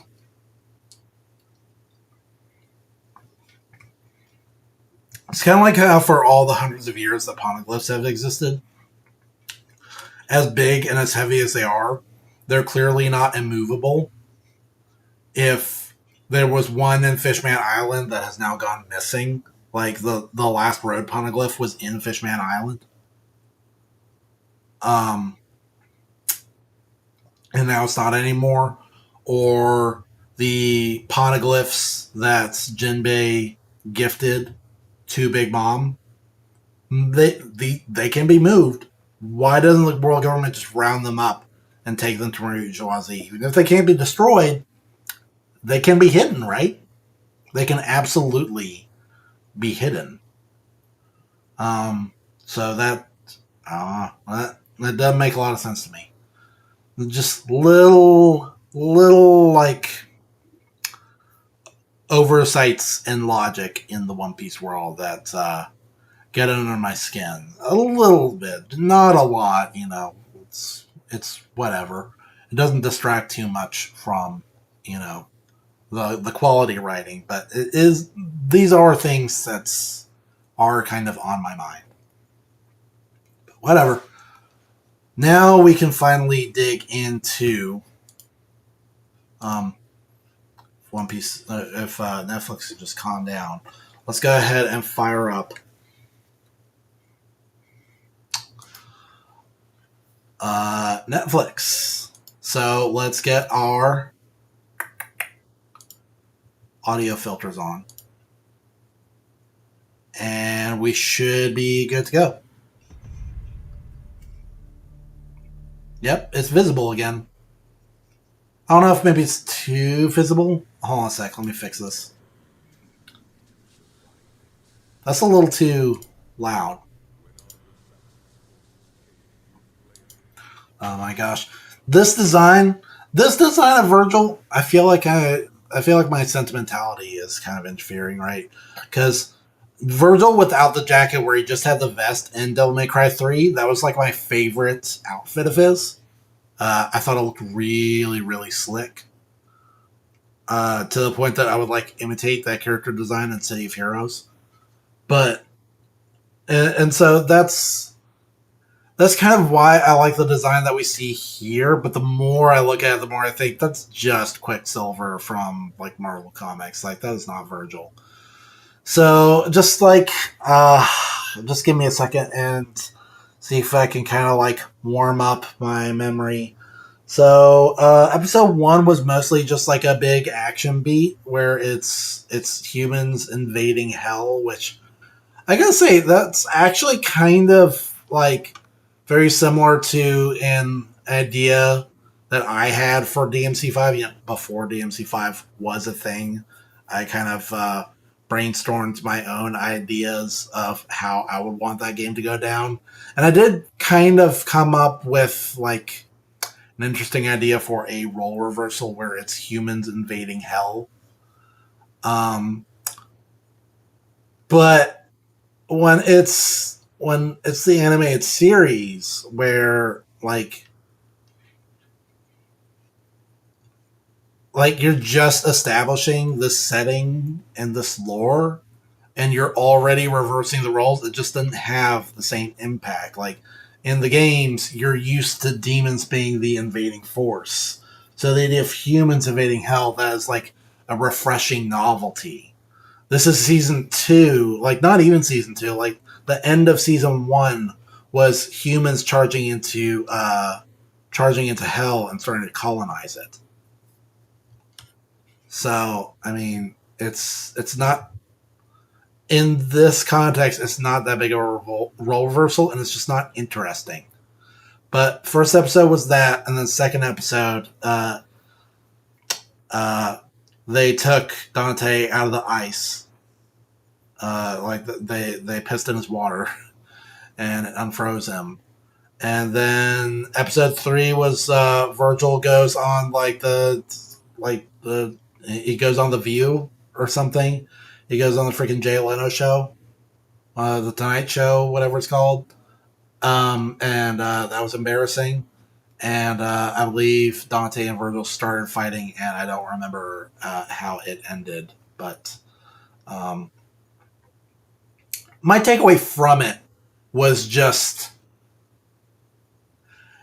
it's not as bad so far. I mean, we'll see how it comes out, in the end. But my takeaway so far is that um, season two of Flix May Try is not as bad as season one, because now that Virgil is here, we're seeing a little bit more of, as I put it, a synthesis between more traditional homegrown Devil May Cry style morals and the more political take that Adi Shankar is trying to push, where now it's Virgil taking his perspective on power and its use and its value and its influence on society and applying it to this new imperialistic invasion by America into the demon world, Makai or whatever. And it's just, I don't know, it's more interesting. It's Virgil's mentality being reflected and kind of vindicated in this current social situation. And so I feel like it just works better and is more interesting than season one, which was very just just on the nose, like so on the nose, so hard that you need a freaking rhinoplasty when it's over, with just the very uh like blatant pro immigration message there. And just again, I've said it before, I've said it many times, but I feel like I gotta say it every time, just so people don't get it twisted. Is my issue with the politics and Flix may try is not that I disagree with the politics. It's that I disagree that there are any like real current politics to begin with, like regardless of its stance, of Adi Shankar's stance, regardless of my stance, pro immigration, anti immigration, whatever. It just feels completely alien in Devil May Cry. It does not feel like a conversation that belongs in Devil May Cry, like at all. I don't know. Maybe in the hands of a better writer, I will be proven wrong. But the way it is here, it just feels like totally. It does not mesh. It does not mesh. And the radical rewriting of demons to where there are demons that are just like innately good and innately evil. I feel like that also really uh like rubs against, it goes against the grain of what Devil May Cry was about. Because like you go back to the first good demon, Sparta. Sparta was like a disgusting, hideous bug man who looked like the devil. He was absolutely despicable and creepy looking. And then he turned out to have a heart of gold. When it came down to it, he stood up for the right side. He protected mankind and their right to exist. He lived with them and not with the demons who were just invasive and evil. Everything that has been like almost completely reversed in this.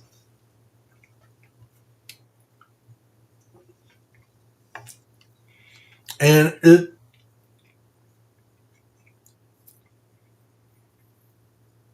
just really served as a, sorry, I'm still like struggling to talk sometimes because this like really, like, not to gross you out or anything, but like ooh, you can see that really hurts, really hurts.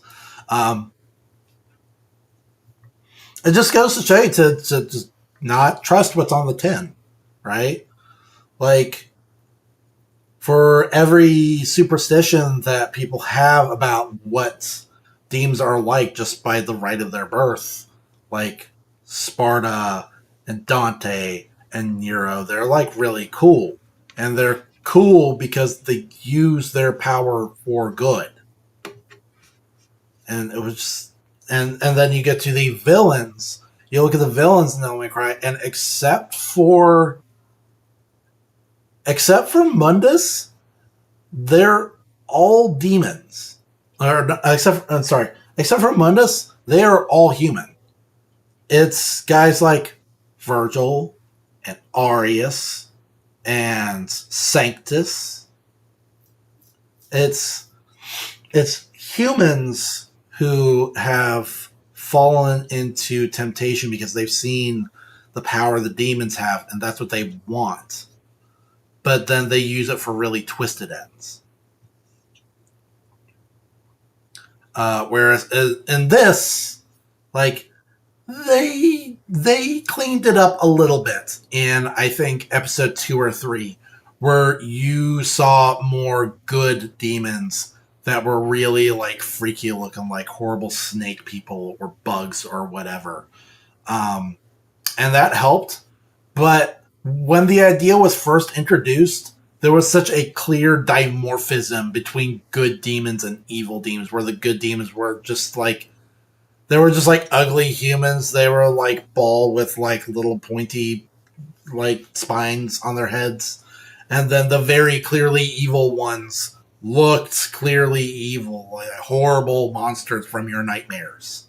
And it was just really dumb and patronizing, and so um, hopefully, hopefully, they say hope is irrational, but for lack of a better word, hopefully, as we go forward, the writing will continue to improve.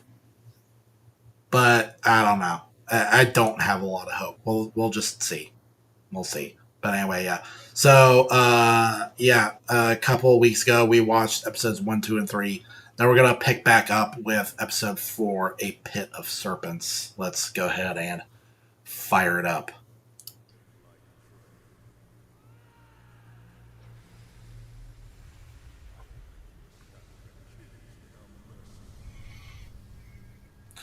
I'm so glad that Netflix is working again now. I don't know. That's a little. Hold on. Let me tweak this because this is like a little too visible. Let me go to filters, tone that down, tone this up, and then there you go.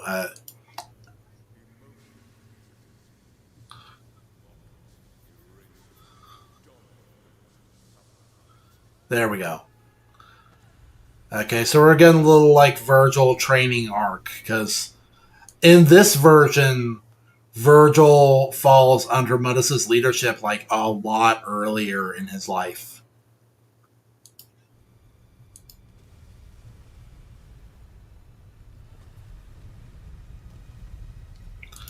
Which I think kind of makes sense. Because, I don't know. The way Virgil was treated in the video games has always been very strange. It's almost like Ichino made a mistake by making Virgil too cool. Because he's this awesome character. You want to see more of him. But he also really is just a straight up villain. Like, pretty irredeemable. And there's no real possibility for reconciliation between him and Dante.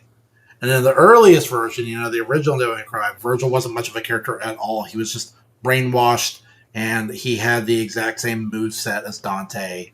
There just wasn't a whole lot about him that was outstanding. But the idea of Dante having a twin brother who is every bit as cool as awesome as him was interesting enough that Itsuno decided that for Devil May Cry 3 he was going to be the main villain, and like the rest is history. Where you want more of him, but like he's the villain. Like the story has to end with him like being defeated. Like how do you bring him back? Well, in Devil May Cry 4, they give you his son. People just really want Virgil, so they give you in the special edition they give you a Virgil game mode that gives you like little tidbits about his backstory, about how he came to Fortuna and got laid and that kind of thing. And then 5 feels like just this massive, like really drastic course correction to try and redeem Virgil as best as they could, to try and turn him into a good person, so that there could be coexistence where Dante isn't constantly trying to destroy Virgil.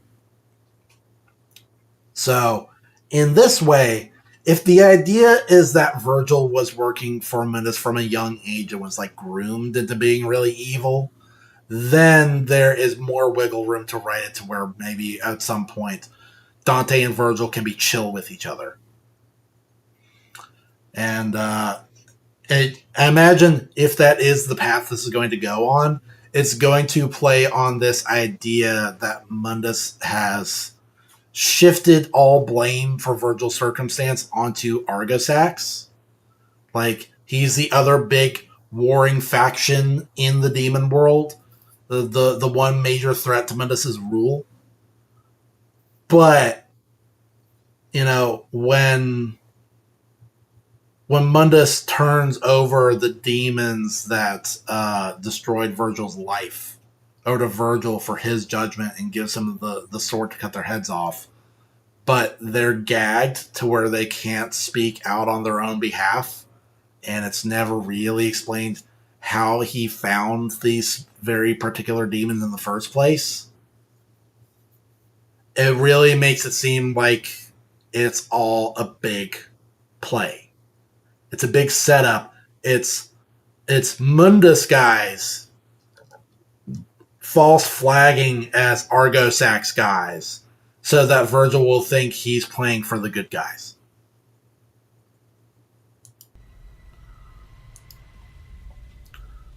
We'll see how it comes down. Because the idea of this guy, like, if I can just, like, this guy being actually low key the good guy, that does not feel right at all. Can I also just say, this is controversial opinion. I feel like Mundus's design in this is superior to his design in DMC 1.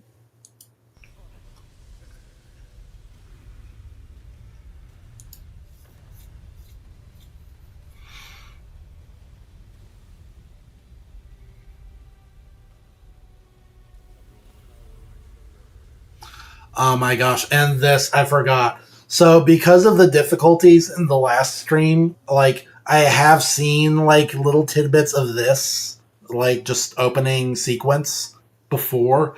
The idea that Mundus makes Virgil's jacket, and it's like a magic jacket, is so stupid. That's really dumb. We don't need a backstory for Virgil's jacket, okay? He can just have a cool jacket. It doesn't need to be a thing.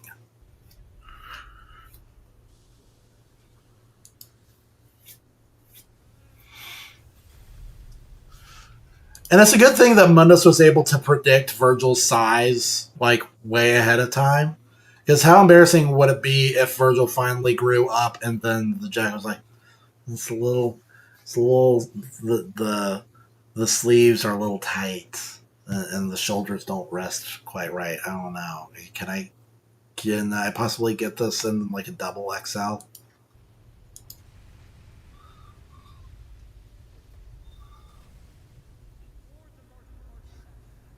So does Virgil just have like straight up lightning powers in this? What's up with that?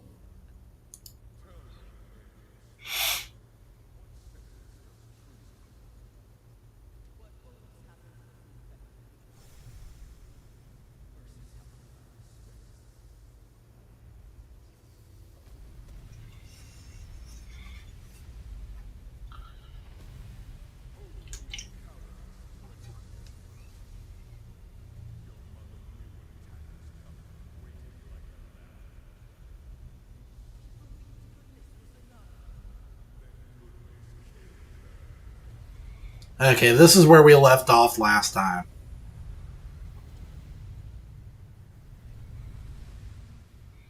Dang, Mudda straight up spirit bombed his ass. Okay.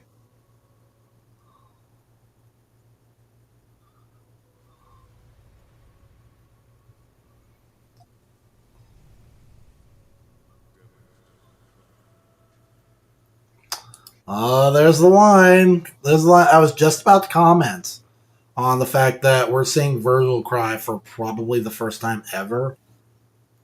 And it doesn't feel entirely alien.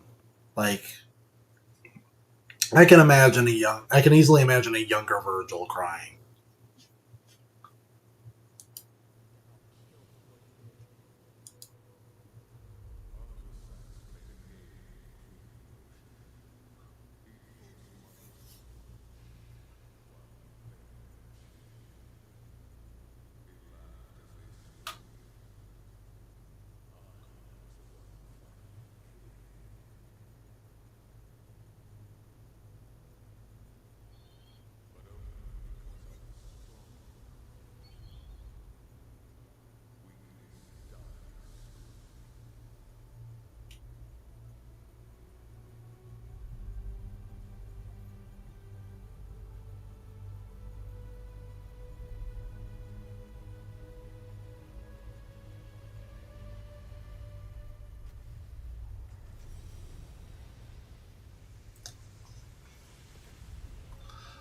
Okay, yeah, so this is where we left off. Arius versus Virgil. Very strange.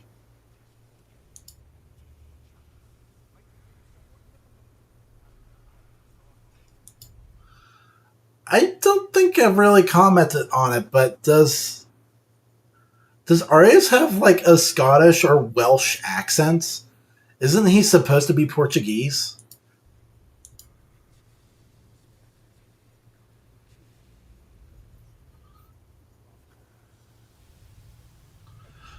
I'm interested to see. I'm interested to see how these next episodes disappoint because people keep saying that season two is worse or that it's just awful, and so far, it's it still has a lot of the same problems as season one, but they just don't feel as severe. Like it's hard to see how this season has managed to outrage even more than season one, but people are saying it does, so maybe it does get worse after this. Like Virgil being on TV already feels so preposterous.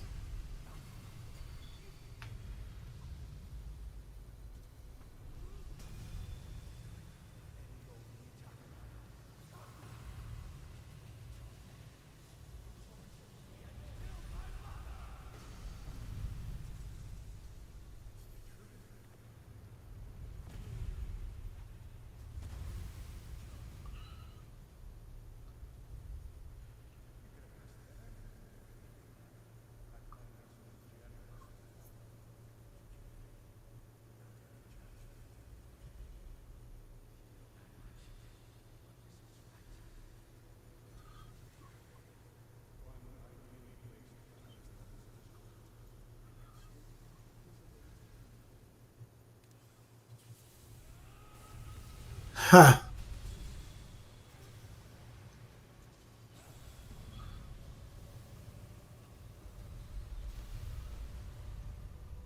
I will admit, I do like how it's not entirely clear, like who's telling the truth and who's lying. Usually, it's more obvious than that. So the writing so far is strong in that regard.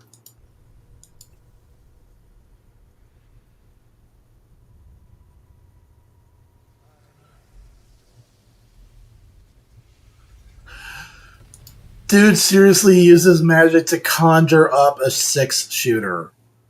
What is that? Oh my goodness. This also just feels really weird, right? Like Arius, I'm used to Arius honestly being kind of a punk. He's the guy who thinks that he's like really hot stuff, and then a son of Sparta shows up and just folds him like a tablecloth. So the idea that he is actually able to draw blood from Virgil just feels so bizarre.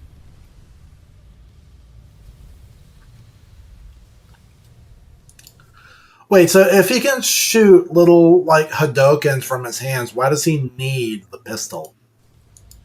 That feels strange.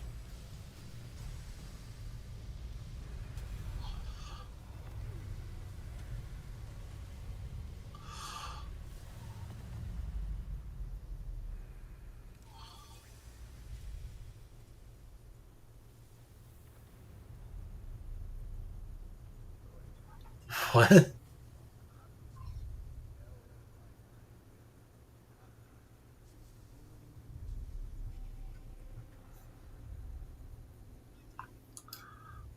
So my man's has got like 0 point energy, like synapse. Okay.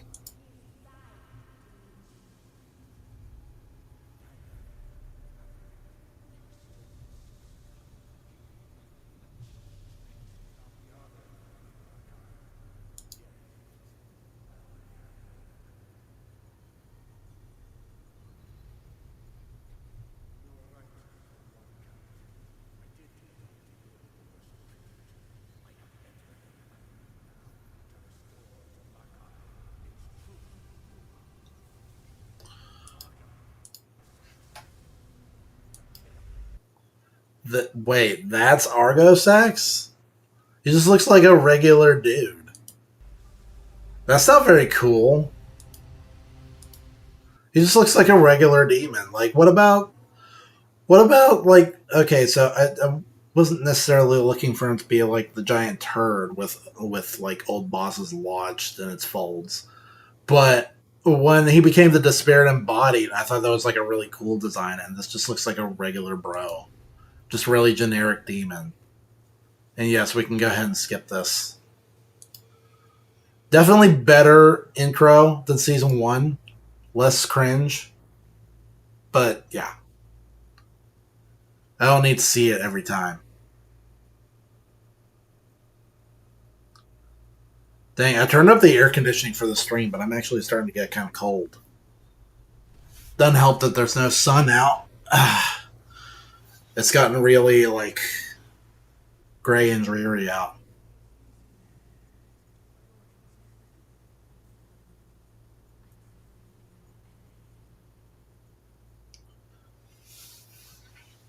Stop making ladies' left eye green. I'm sorry I keep bringing it up, but it's just wrong.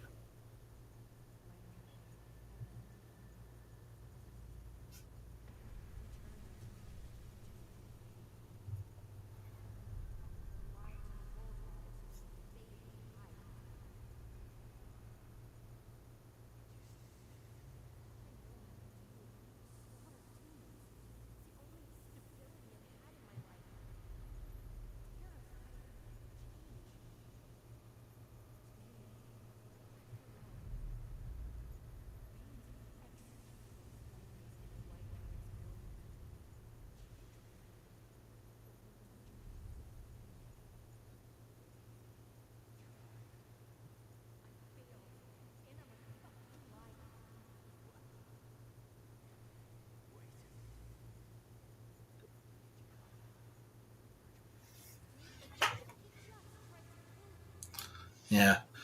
So yeah, we finally got some Virgil in this episode. This is what like yeah, like 9 minutes deep. You remember when Devil May Cry was about Dante?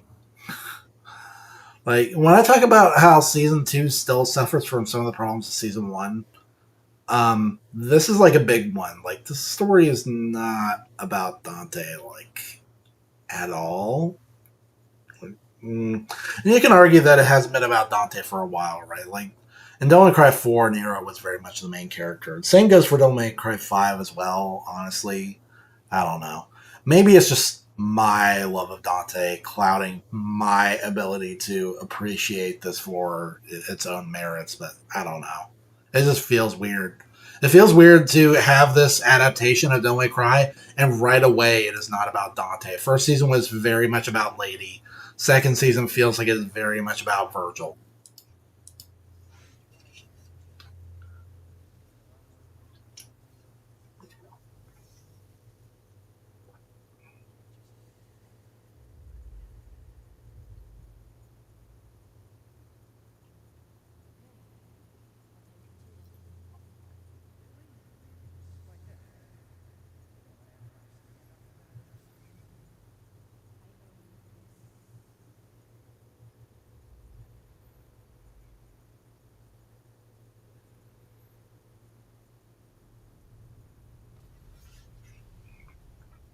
Actually, you know what? I'm thinking about it, right? So there are 8 episodes, right? Let's look at it real quick.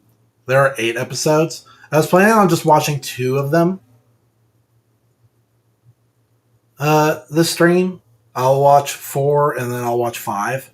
Um, I figure I will stream next week just to like finish this series.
I'm sorry, why is Dante limping to where he needs help walking to where Argosax is? Doesn't he have a healing factor? Isn't he able to stand on his own 2 feet? Like Dante's always been kind of a jobber in this cartoon.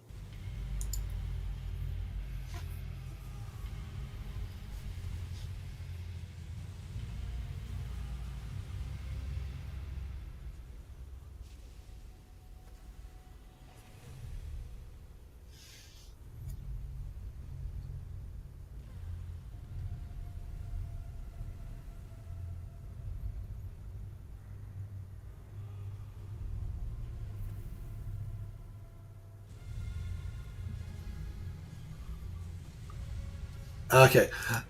They totally stole that from Jumper, by the way. The idea that you can follow someone who teleports through like little like remnants of the portal that they created.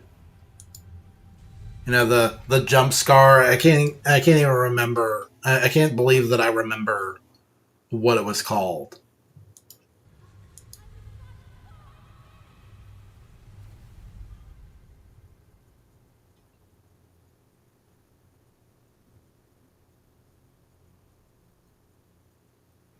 Oh, that's cool looking. That's a cool looking building.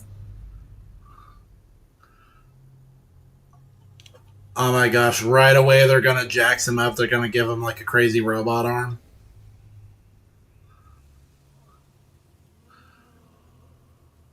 Yeah, don't anesthetize him or anything.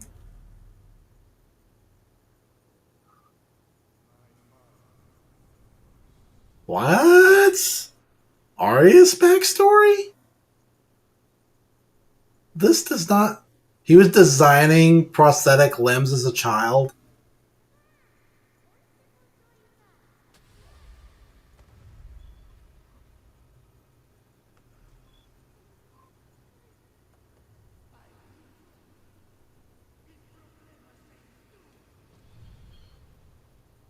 What?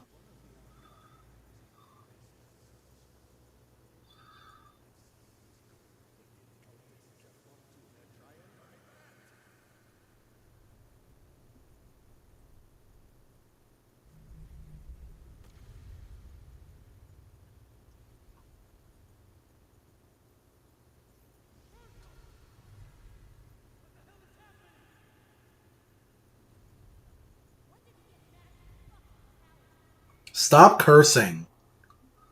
It's embarrassing.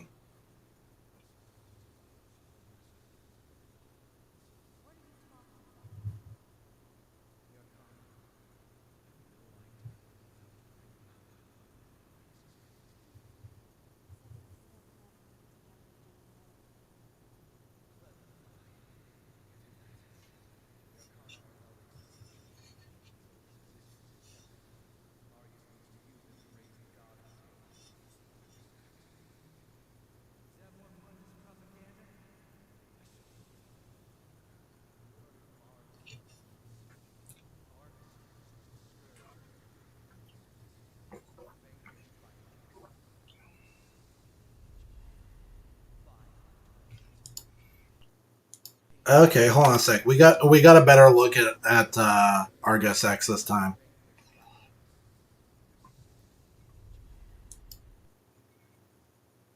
Okay, that's kind of cool. That's a little better than I originally expected. I still want him to take on his like crazy fiery hermaphroditic form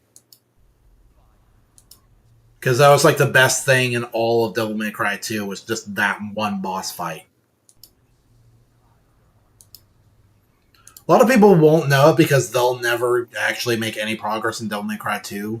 But there were like little itty bitty kernels of quality, like the introduction of Bulwark, the idea of Sparta having a rival, and now that old rival has come to prey on you, and you have to put him down. Like that was cool, even if he wasn't much of a character.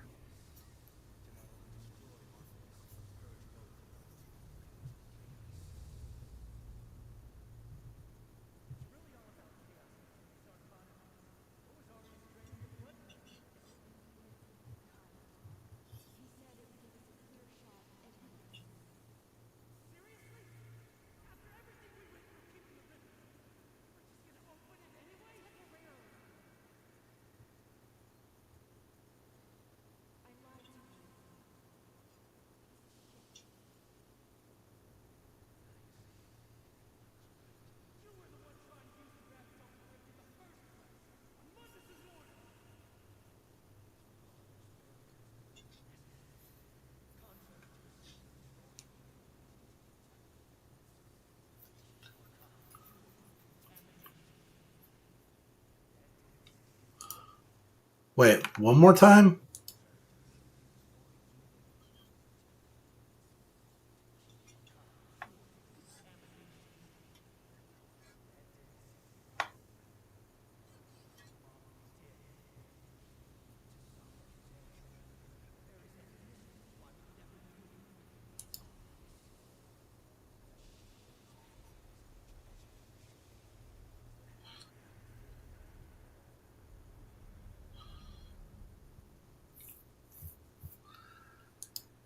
Yeah, this feels like a contradiction in writing. The idea that Virgil's tilted about his mom being killed, but also looks down on her because she's a human. What's going on here? That feels like a confusion of characterization.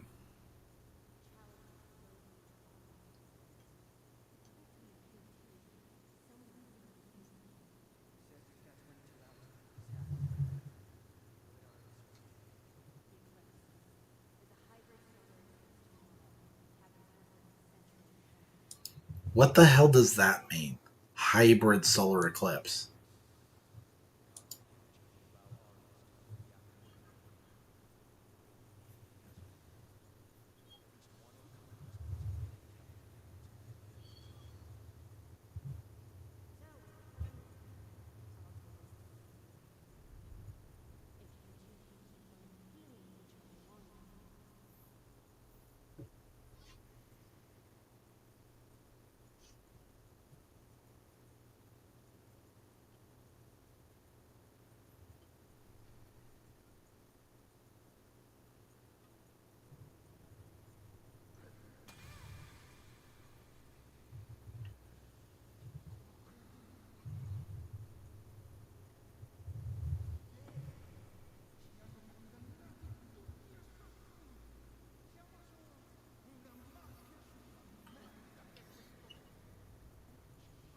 Where is this?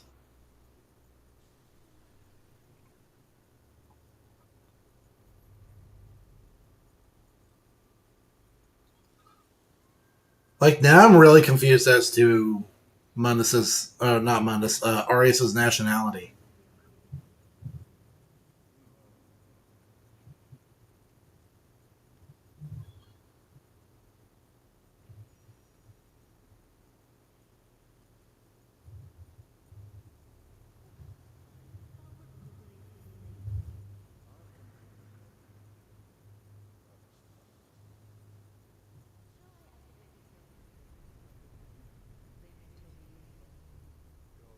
What? Those demons look lame, man. Like, I'm glad that they are using more original designs instead of just recycling older ones. Like, freaking Agni Rudra season one. Anybody? But um, mm, these are looking pretty lame.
Wait, why is he still crying? I thought he got shot in the head.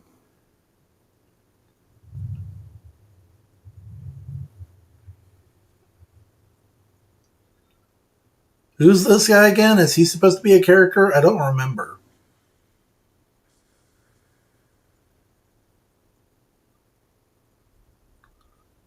You know, this is probably a good thing. Like, this is too political. I'm having trouble keeping up with all the different characters and their agendas.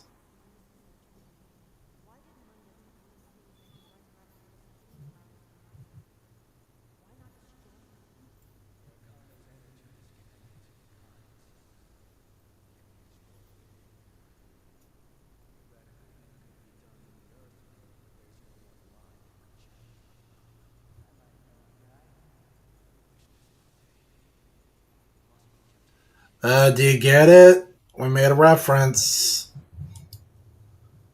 We love you guys. We love Devil May Cry fans. We know what's up. Cringe.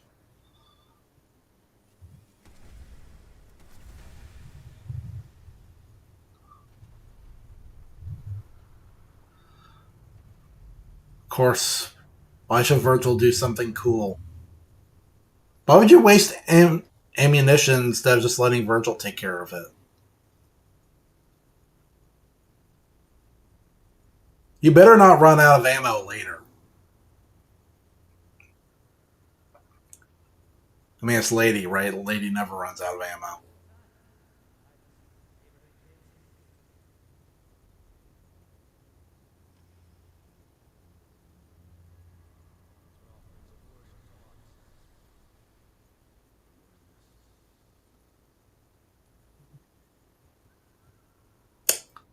Yep. I already see this play coming.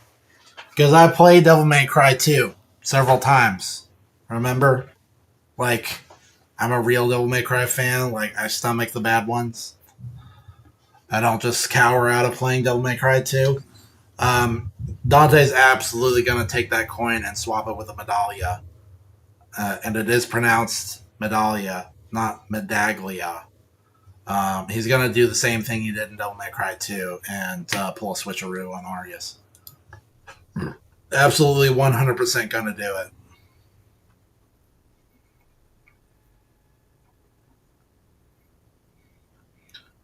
Because for some reason, Adi Shankar really cares about Devil May Cry 2 fans, even though they don't exist.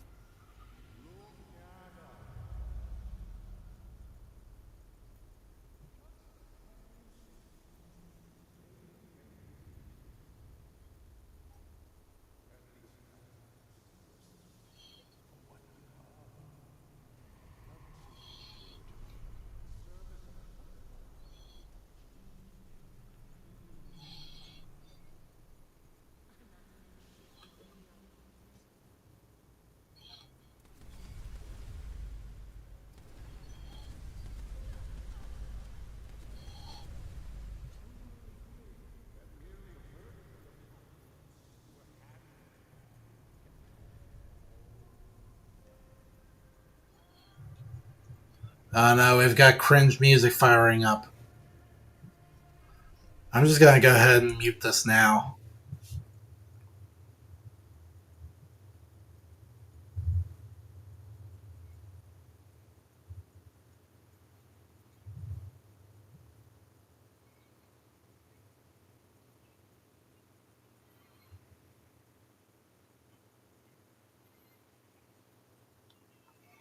Oh man, I can't listen to this. This is awful.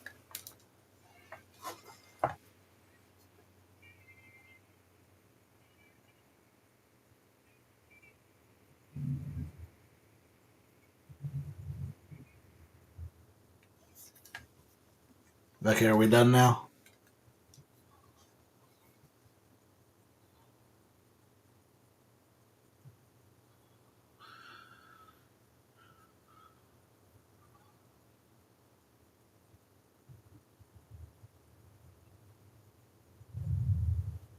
What? No, shut up. Not the worst boss fight in Devil May Cry history. Please don't do this to me.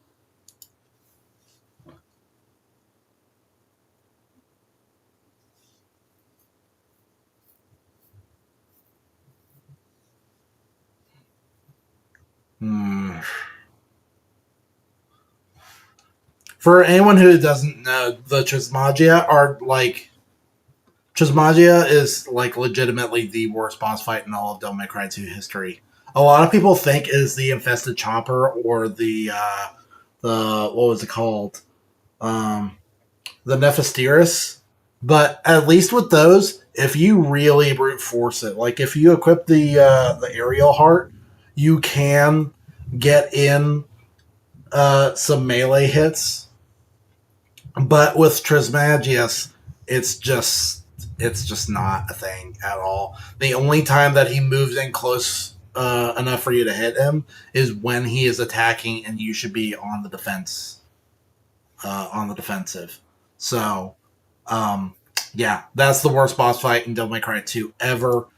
Nothing else in Devil May Cry 2 compares. Certainly nothing in the reboot compares. Like those boss fights are glorious compared to Trismegius.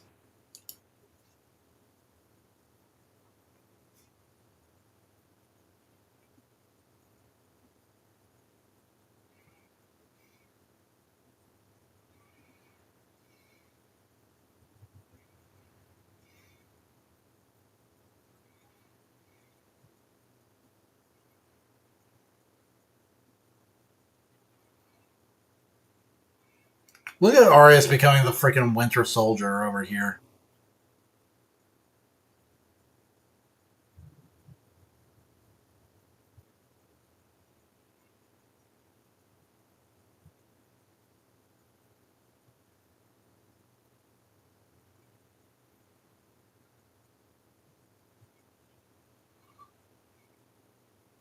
Invincible.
No, I'm just thinking of Tenacious D.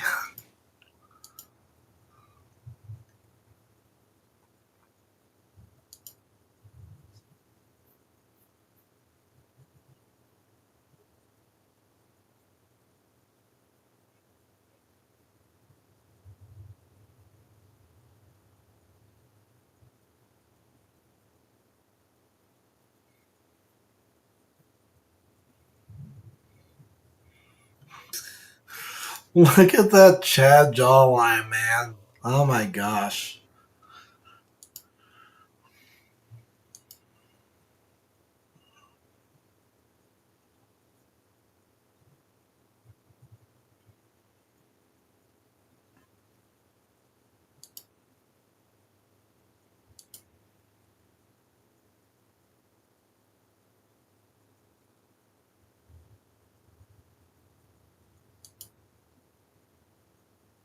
For a second, I thought I recognized the music that I was playing. Actually, I thought it was a Gantz number firing up for some reason, or not Gantz. The World, the guys who did the first theme song for Death Note.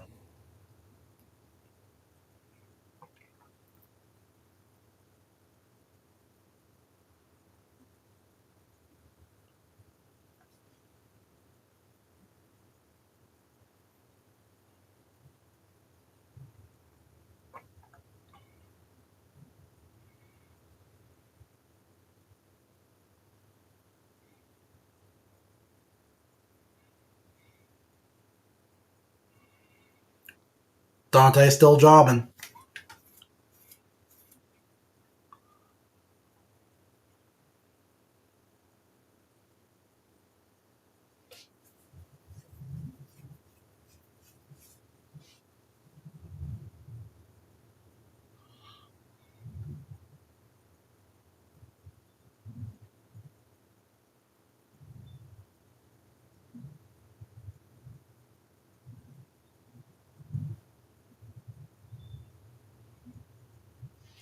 Okay.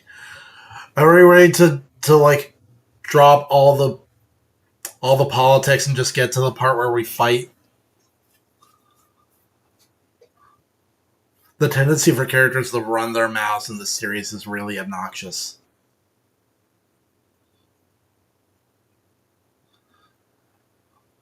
There's way too much like saying and not enough doing.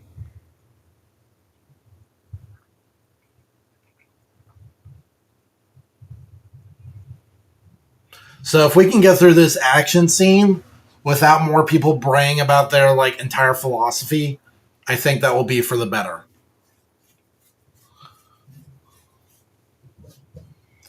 Wait, does lady has jet boots? I don't remember her having jet boots.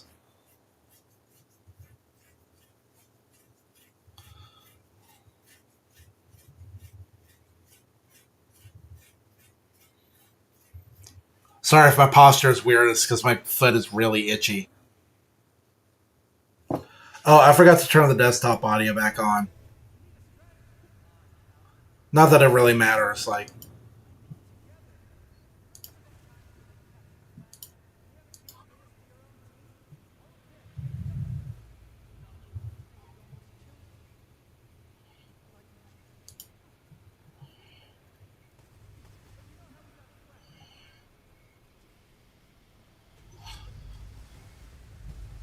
okay, I'll go ahead and put it on mute again because we got more cringe music firing up.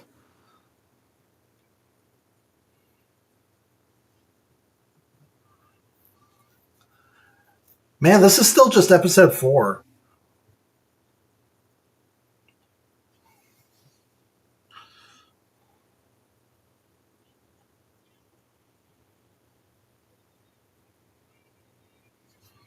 Oh man, I gotta take off my headphones again.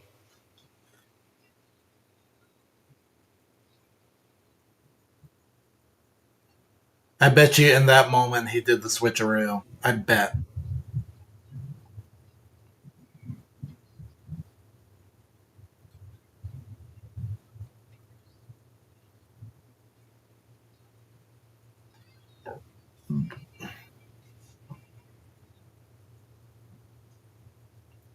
Excuse me. Man, I'm getting hungry.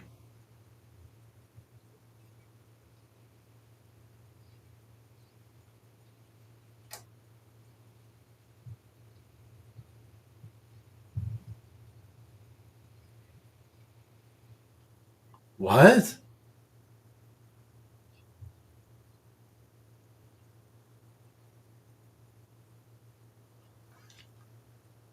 Alright, I'll admit that's kind of slick. Like, people running past you and then you open the portal in front of them and they run right into it. That's pretty good.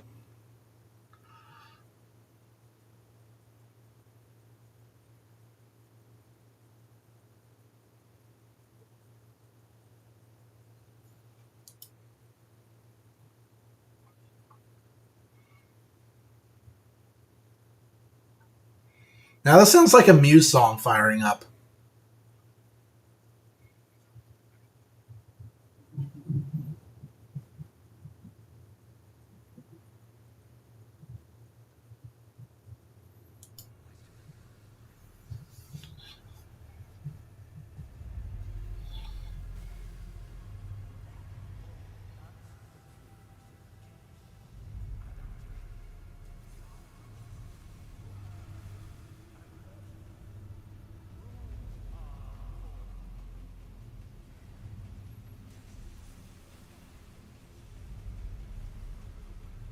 I think we might be getting some lightning now. Again, just really hoping I don't run out of power. Like we don't lose power.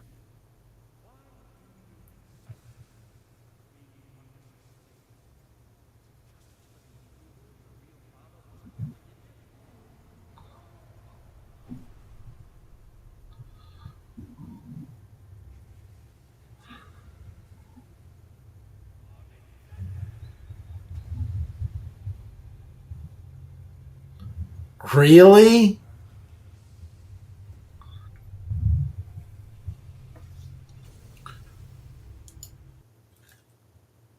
Oh dang, that actually is thunder.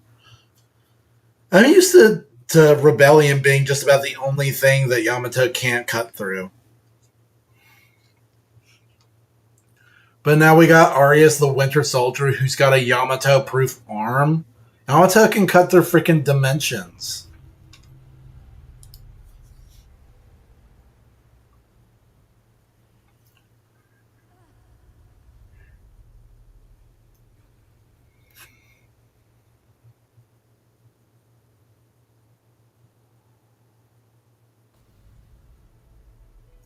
Are you serious? No. No, I'm not. We're not doing this.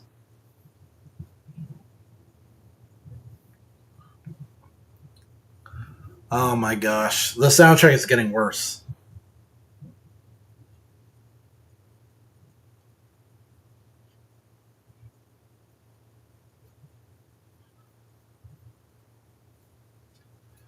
Oh man.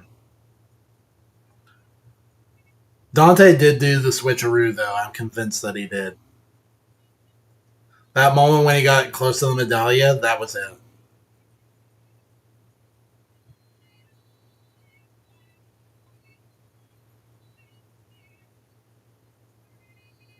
I told you.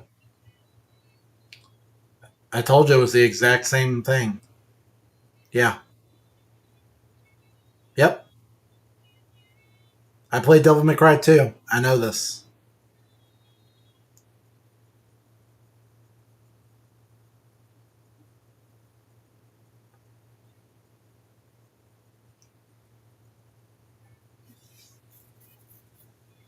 Yeah. Yep.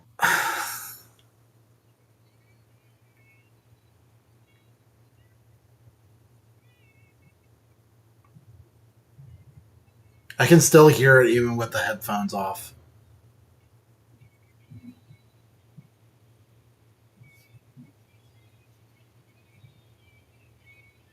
Yeah, sure, whatever.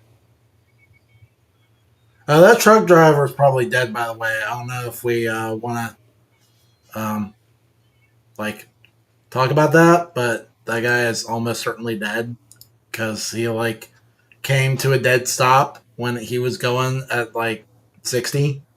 So yeah, his spine has probably been removed from his body in Mortal Kombat style.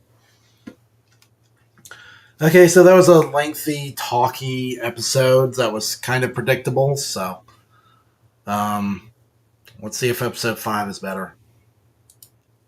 And this will be where we stop the stream. We'll watch episode 5 and then we'll wrap it up. And then, like I said, oh my gosh, this is terrible. This is actually like awful. What is with the reboot style jackets and the shirt that he's wearing and the medallion too, the pendant, whatever. This is awful. Um, what was I saying? Yeah, I was saying I wasn't going to stream next week, but I have changed my mind. We'll go ahead and watch the last 3 episodes next week. But for now, let's just go and watch episode 5.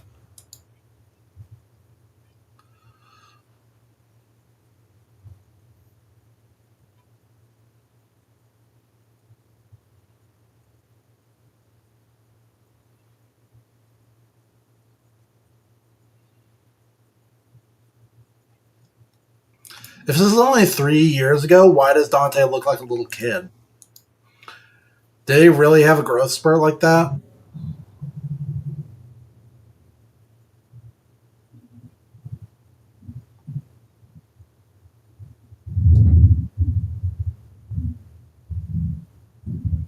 Who? Is that Keith David? Wait, is it Keith David or Keith Davids? I keep getting it mixed up. Um, Keith Keith David. That really sounds like Keith David.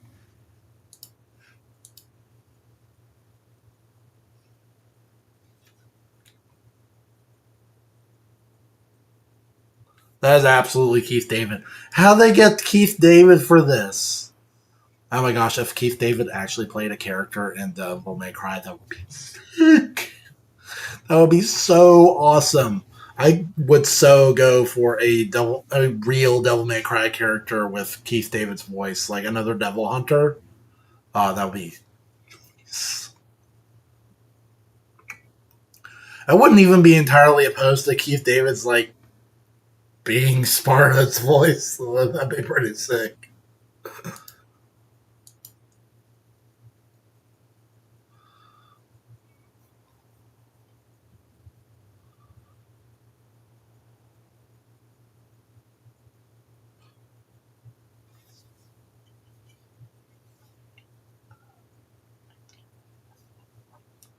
I'm sorry, Keith. I'm trying to pay attention to what you're saying, but I'm so distracted by your silky, creamy voice.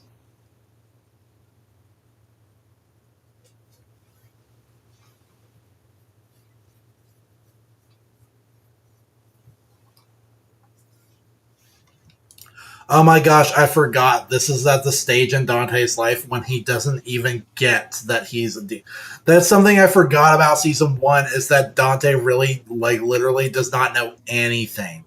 That was so stupid. That was, ugh.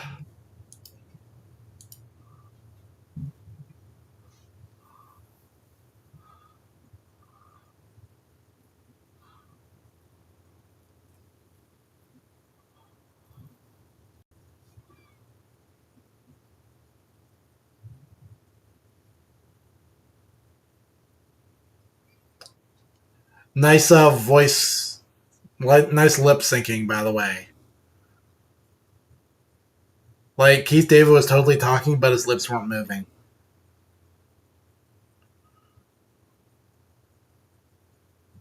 Wait, what? You want to run that by me again?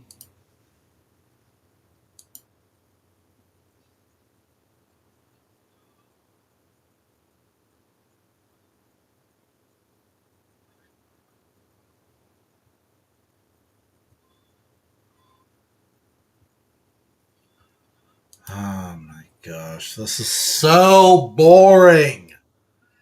I hate this. Stop doing this like MCU thing where it's not actually magic. It's other dimensions. It's alien energy. It's anything other than just straight up being magic. And to be fair, Devil May Cry has been like this to some extent. I mean, it's like Onimusha, where it's like kind of low key implied that they're actually just aliens from another dimension, but like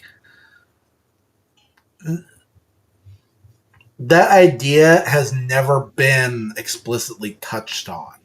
Like, for all the implications, to most people, it is just magic. It is just demon power. It is mystical. I get so tired of these Hollywood productions demystifying that which is inherently mystical to where there's just nothing. Like, it's not the Force, it's metachlorians, it's not magic, it's other dimensions, it's not this, it's that, it's old. That's what it is. It's old. Just please let magic be magic.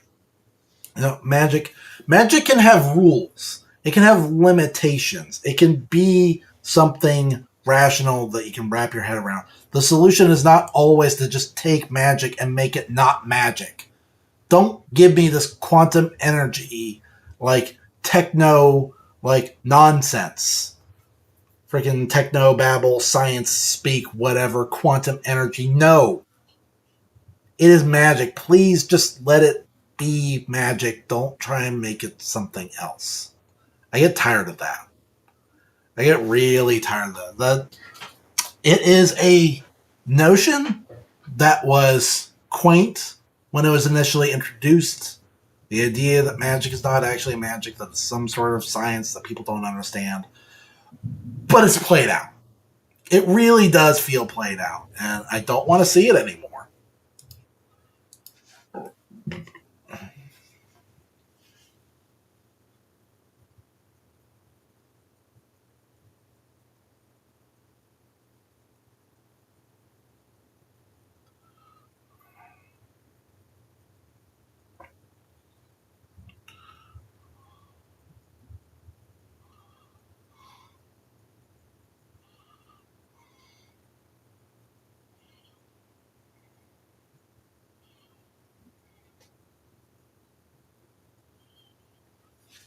Okay, but if that's true, why is the music sinister?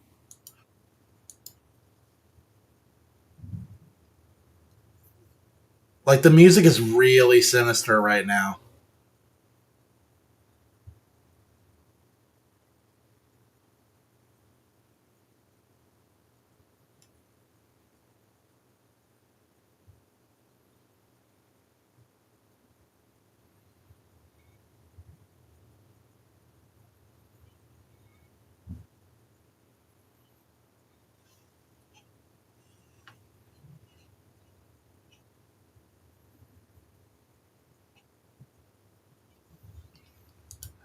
Dante looks like such a twerp in the scene. Like, look at how loose fitting his jacket is.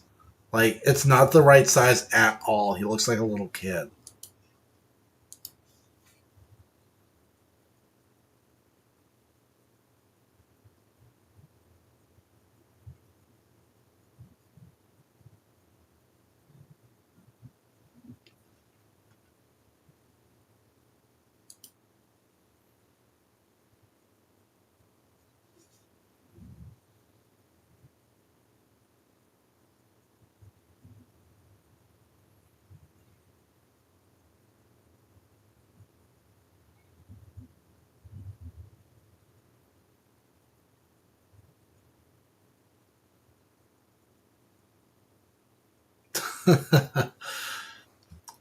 Some actual good writing in the series for once.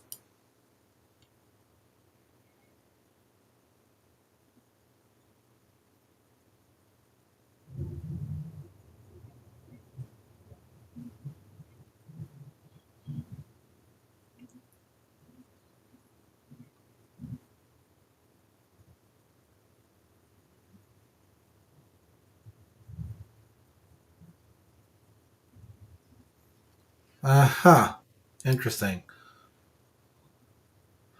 That was an interesting intro. So, are we going to meet someone who knew Sparta? That'd be interesting. Someone who was actually an adult at the time and knew Sparta a little bit better. That would actually be an interesting introduction to the equation. Because you only hear about the myths and legends, that there aren't a lot of first-hand accounts. Or if there are, they are heavily skewed because of people who have a personal investment, enemies.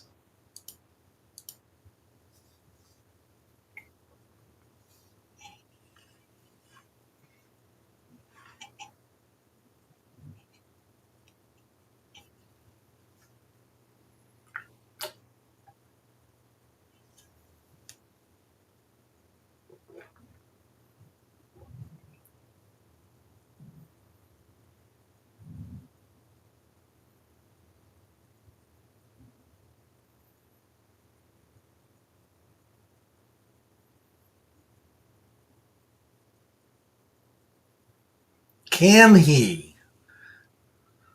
In this version? I don't know. It kind of goes back and forth. Sometimes he drops, sometimes he doesn't. It's a little.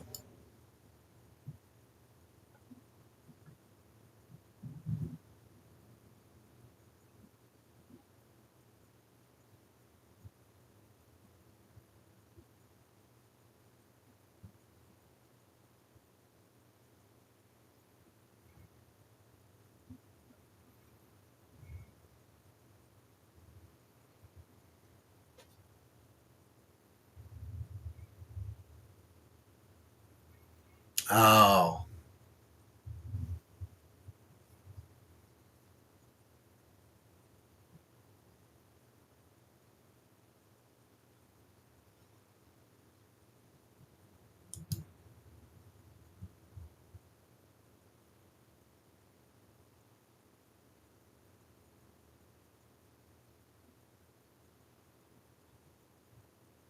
Oh my gosh, he's alive.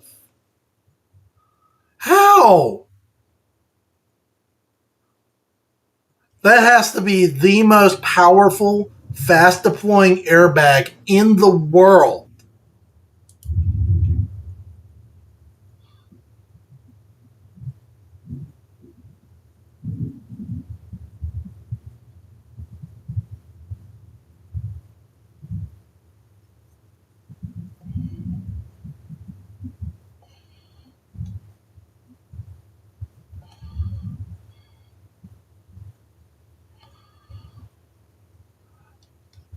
Strangely amicable person considering these people trashed his truck. Okay, that's convenient.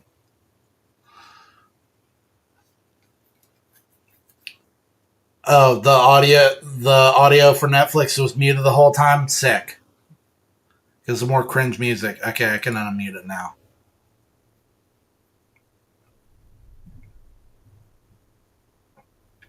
For being really enlightened, this guy lives in like a massive mansion.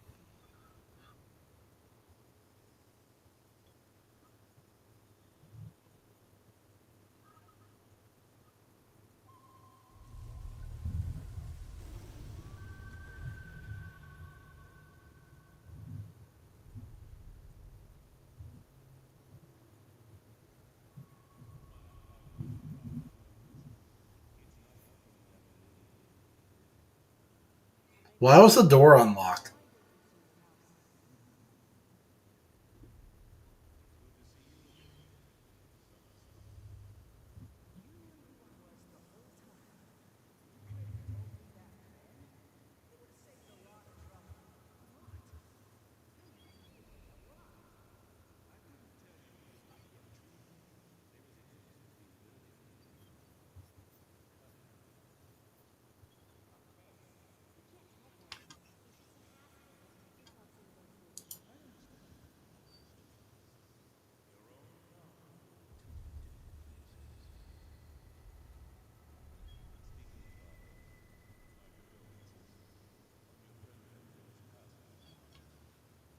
Oh, good.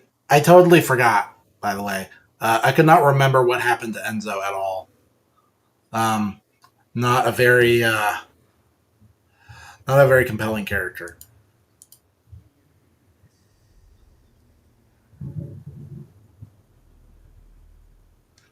Oh my gosh, the wise man pronounces it incorrectly. It's the Medalia.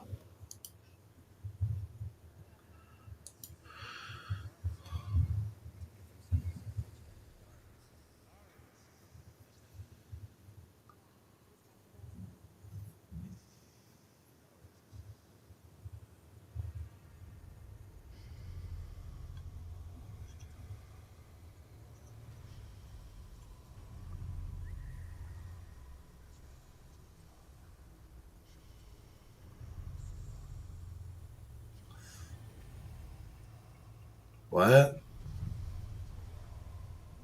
Oh, is he making like a bunch of fakes or whatever?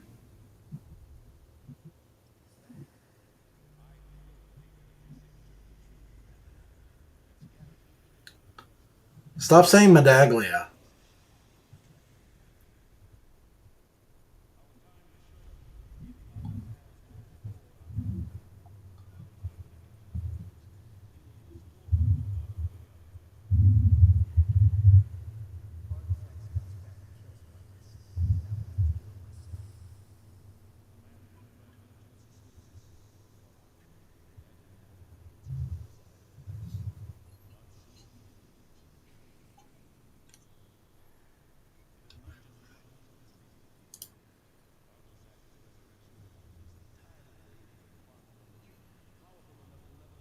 Stop saying quantum energy. It's cringe.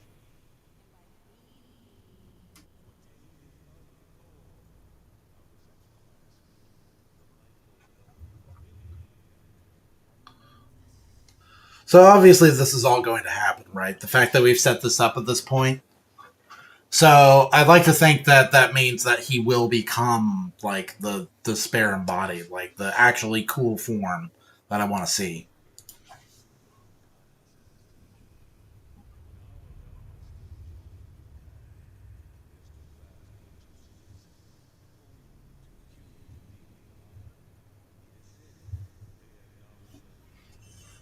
I'm sorry. I'm sorry. Why is one of the demons like a centaur that has like a little pink ball gag? Or is that supposed to be a weird cyclopean eye? I don't know.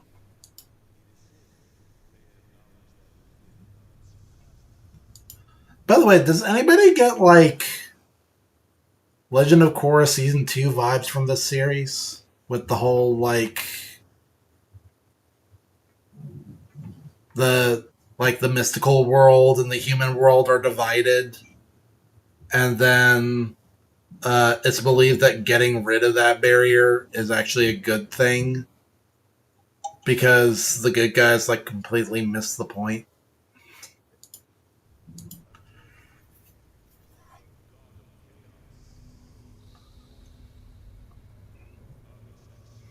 Oh, that's pretty cool looking.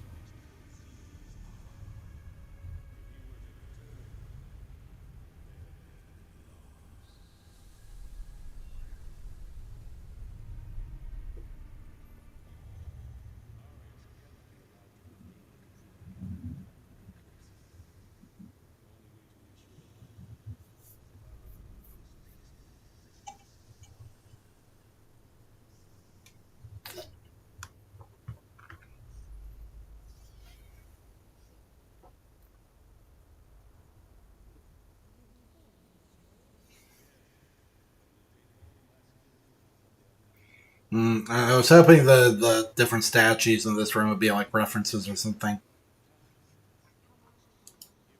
but they don't look familiar.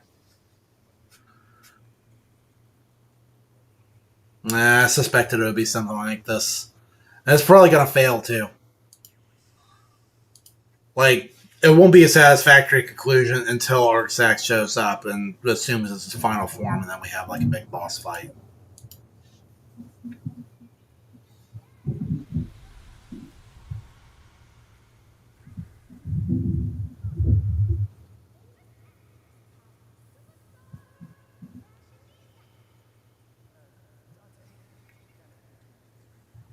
You're distracting us.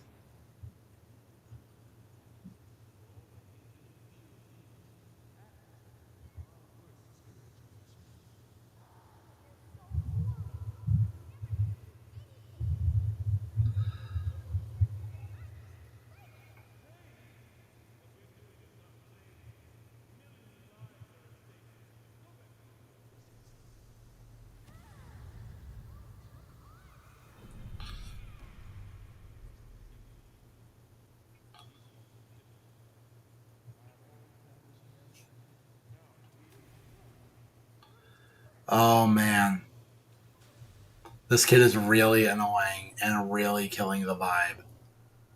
Introducing her to the story was a massive mistake. She is absolutely the Scrappy Doo of this show, and you do not want a Scrappy Doo of any kind in any show.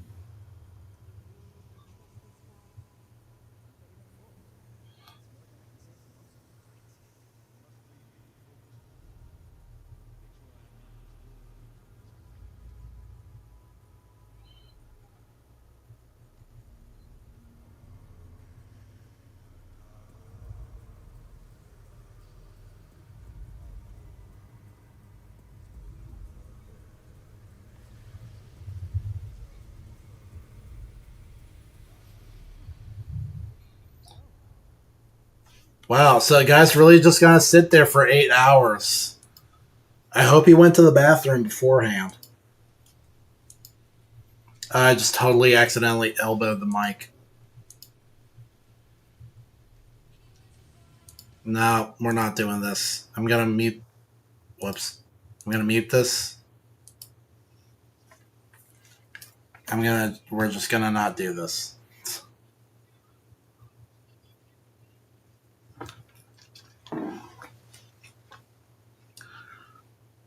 I'm just gonna. There we go. There we go. That's better.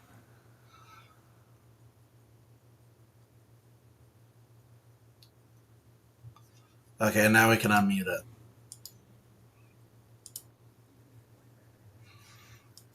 Oh, hey, lady's got like more of her Devil May Cry 4 outfit, or her she's got like a similar outfit in like the harder difficulties of Devil May Cry 3,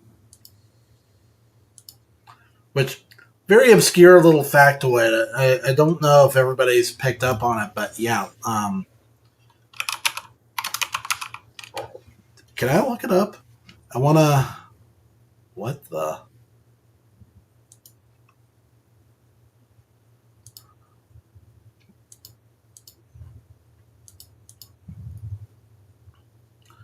I want to try and find her design in DMC3 when you play on higher difficulty levels.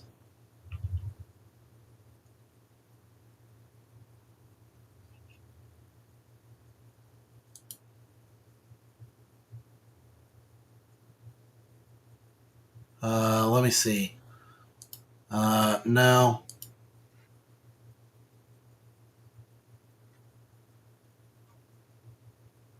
I want to. It would help if this was like a less terrible search engine because I just reinstalled Waterfox. I haven't had a chance to change the default search engine, but like, okay, yeah, it's it no um open image in new tab. That's not really what open image in new tab. Image. Wow, that's really annoying. Okay, whatever. So, if I can just like, yeah, um, turn this off. Um, no, turn this off. Yeah. So this is lady's model when you play on, I think, very hard and um, Dante Must Die mode, and maybe Heaven or Hell mode. She switches to this model, or she wears like this crazy jumpsuit and has all these like bandoleros around her body. Also, I think I just spoiled a later scene in this episode that we're watching right now. So okay, but yeah, it's cool. I like it. So let's go just fix that. Hold on a second. Okay, just turn that back on. Turn this back on, and then yeah, here we go.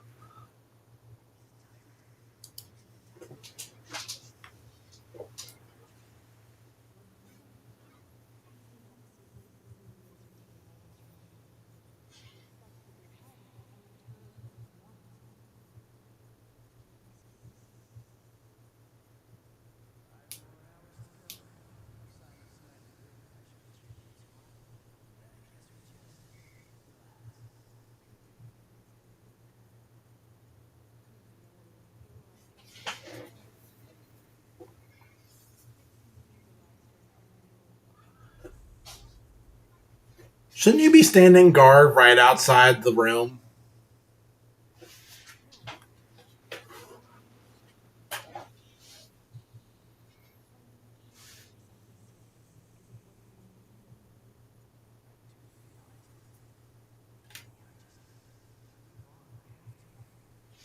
Oh, this. I need to full screen this. I just noticed.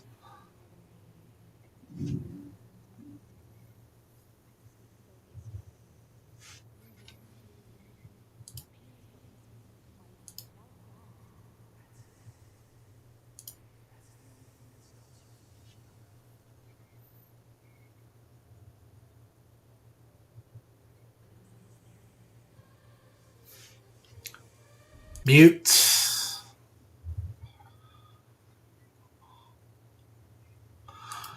Again, I really feel like we should be focusing on. Okay, good. I was getting worried.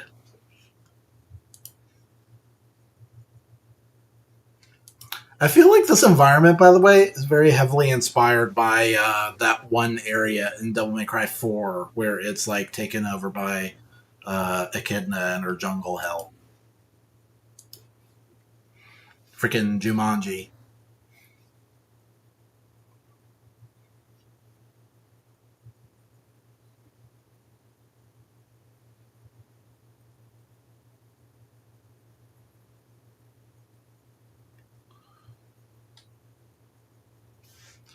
I can unmute this now.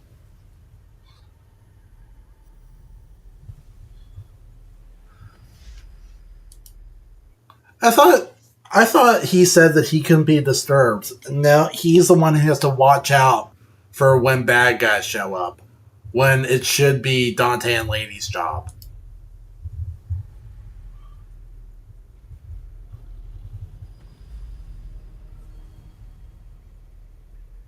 Yeah, an ordinary white tiger is not going to hold out against hundreds of demon warriors.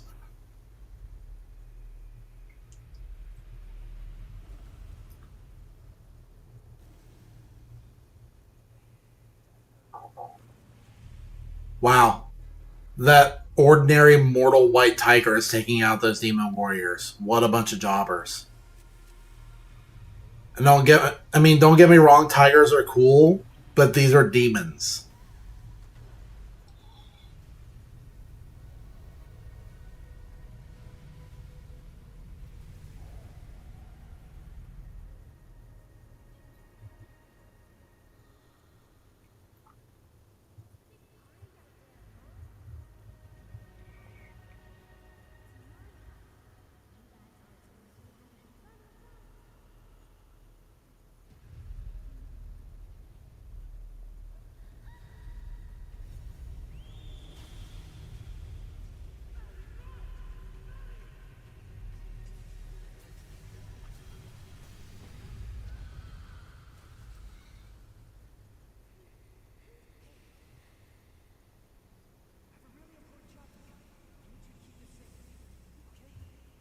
Wait, what is that?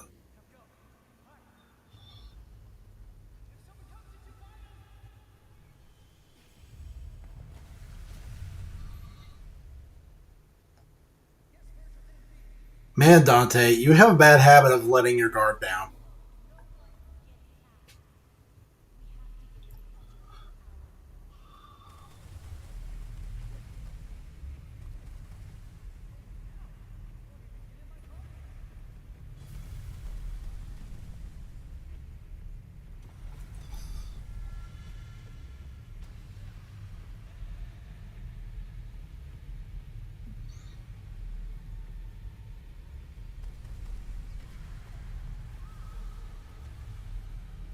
Oh my gosh, that shot where she was looking directly at the camera looked ridiculous.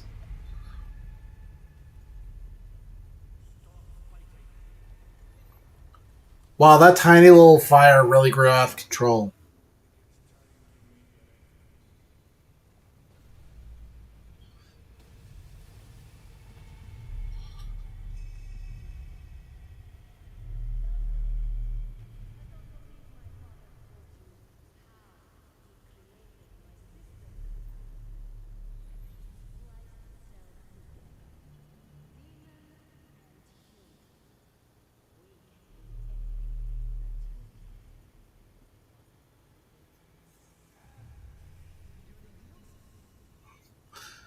Okay, that's good. That's like that's two. That's two for you. That's two good lines so far.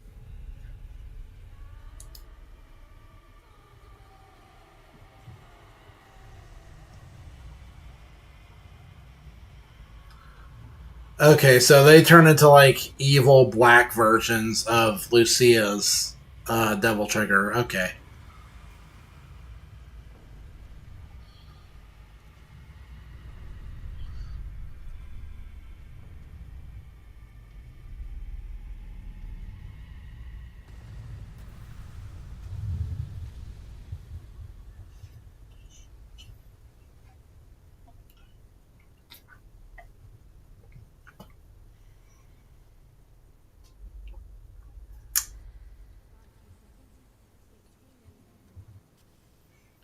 Man, this is really the design the lady should have had the whole time. This looks way cooler.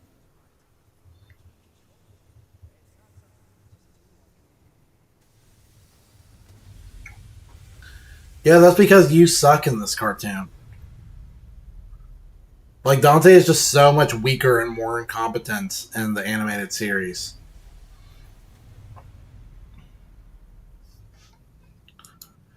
You know, it's really reboots like these that make me pine for another proper Devil May Cry sequel. It seems like America can't leave this series uh like well what's the phrase for it? They can't leave well enough alone when it comes to this series. It's like anytime it would end on a positive note, somebody else. Okay, so Ninja Theory. I don't think Ninja Theory is actually American. I think they're like British. But it just seems like every time the Westerners have to come in and ruin it. Like Devil May Cry 4, like it was sad to see the series go, but if it just ended there, I feel like it probably would have been fine. But then the reboot came out and the just made it so the whole series ended on such a flat, sour note. And then Devil May Cry 5 came out, and then all was right with the world again. Everything was balanced and at peace and awesome. And you thought to yourself, this is a great capstone to the series. We can leave it at that, and it's fine. If we never get another Devil May Cry anything ever again, I can live with that. And then Adi Shankar's Devil May Cry comes out and screws it up again. So now we have to live with the knowledge that this is the final send off to these characters. This is the last enduring image of them that will continue on into the future. This is where we left off. And just I want Devil May Cry 6 now. I was at peace before, but now that we have to put up with this, now I'm really yearning for DMC 6. Even though it's not going to be around to make it anymore, at least now it seems like Kamiya is working with Capcom again, working on that third Okami game. It's been a while since we've gotten any word about it, right? So I'd like to think it's because they are secretly working on other projects and not just taking a long time working on the same project.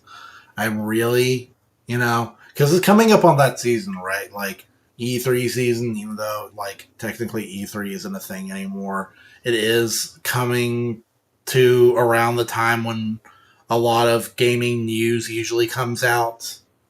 Because like in lieu of a proper E3, usually everyone comes out with their own little press conferences and presentations and stuff. I really, really hope that we get more news from Capcom about Studio Clover's projects because I lust. I've talked about this many times before. I lust for Beautiful Joe 3 and another Devil May Cry game from Hideki Kamiya. If I can get those, that would be just absolutely exquisite. That was exquisite. I would actually like lose my mind, like mark out. You would see me freak out like never before. But yeah.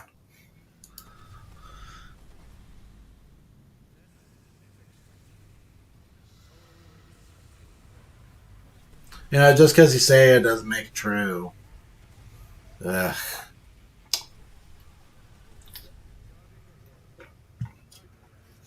Stop saying Medaglia. It's Medaglia. Gotta correct them every stinking time.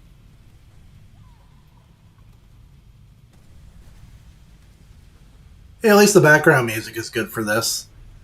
It's not more cringe pop rock like usual. I would like more like proper Devil May Cry music though. But it seems like anytime they use music from the games, they use it in a completely inappropriate way. Like when they use Devil Trigger for Dante, even though Devil Trigger is Nero's theme.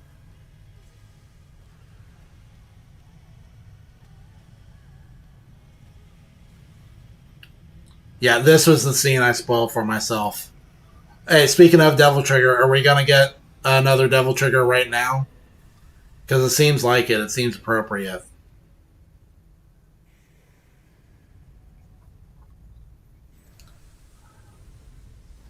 I hope. I hope Dante says, "I'm not letting you die," as like a little nod to. Oh my gosh, see what I mean? Like, no, wrong. What is it about reboots that they get Dante and Nero confused, where they act like they're the same character? Like, like, like Ninja Theory's Dante was very punk like Nero and had the crazy grappler hook action like Nero. And then this, he's like voiced by Johnny Young Bosch, and his musical theme is Devil Trigger. Like, so confused. I hate it.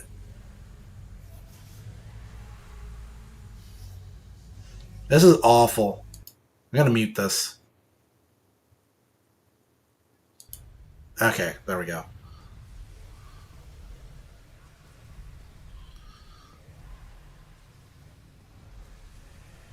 I will never listen to this version of Devil Trigger, by the way. Like, there's no way I would put this on my phone. What move was that where he holds the blade out in front of him and, like, telekinetically turns it into, like, a lawnmower blade? That almost feels more like a Kingdom Hearts move, like Master Form. You would, like, hold out your Keyblade and it would, like, telekinetically spin around.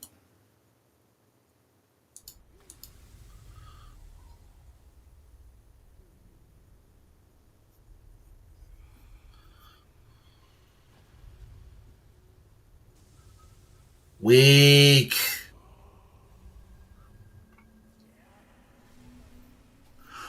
What is it about characters in this show constantly getting flanked? They constantly get surprised by someone attacking from like their blind spots.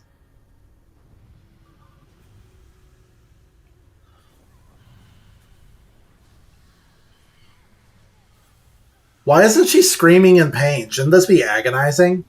I feel like she's underreacting.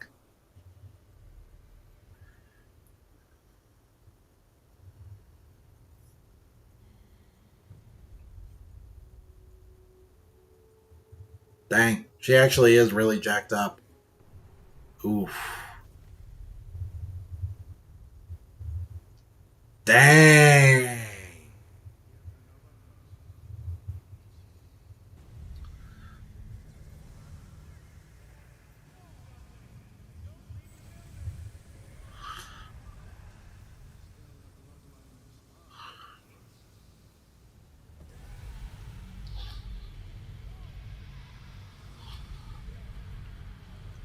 I half expected him to go SDT on this one.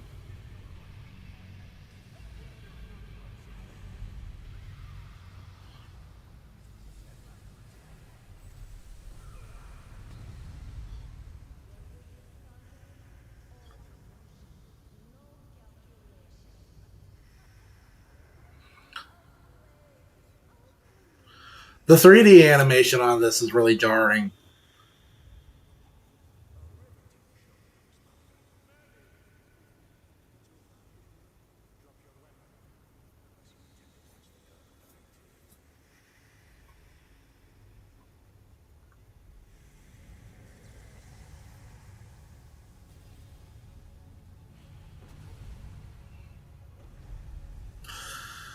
Dante's still jobbing. Dante's still too weak. Dante still can't do anything.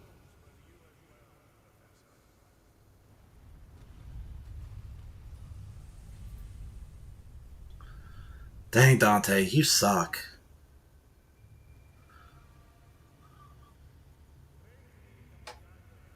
I get tired of seeing Dante get washed constantly.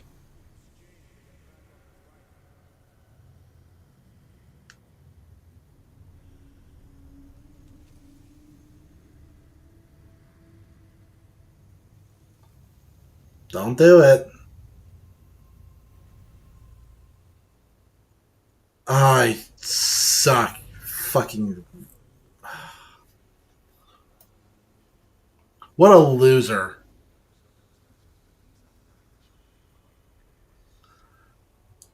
That's really upsetting to me. That's another trip that I get tired of. Is is good guys pretty much always falling for the hostage situation. This is the guy who was talking all enlightened about how everything is energy and everything comes and goes and all that. But when it's his daughter, now it's different. Now we aren't talking all that circle of life stuff. Now it's now it's important.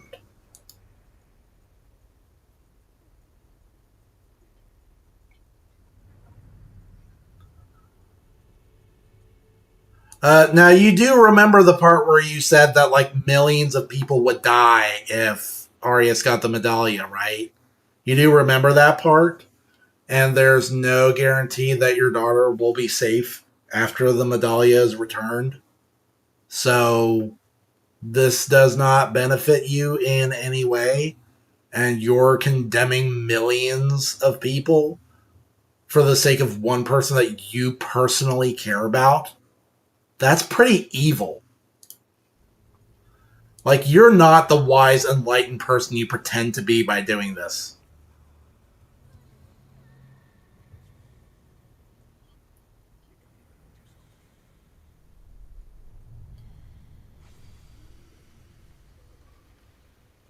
Yeah, you're a loser. I'm not sad seeing that character go. He screwed everything up. He was literally about to save the world and then just ruined everything. Yeah, and now the little girl is gone.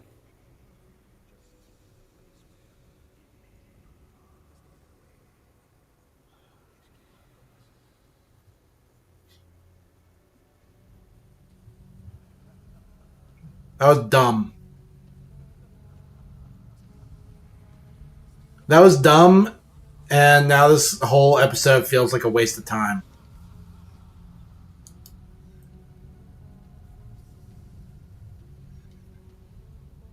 I don't want to listen to this music.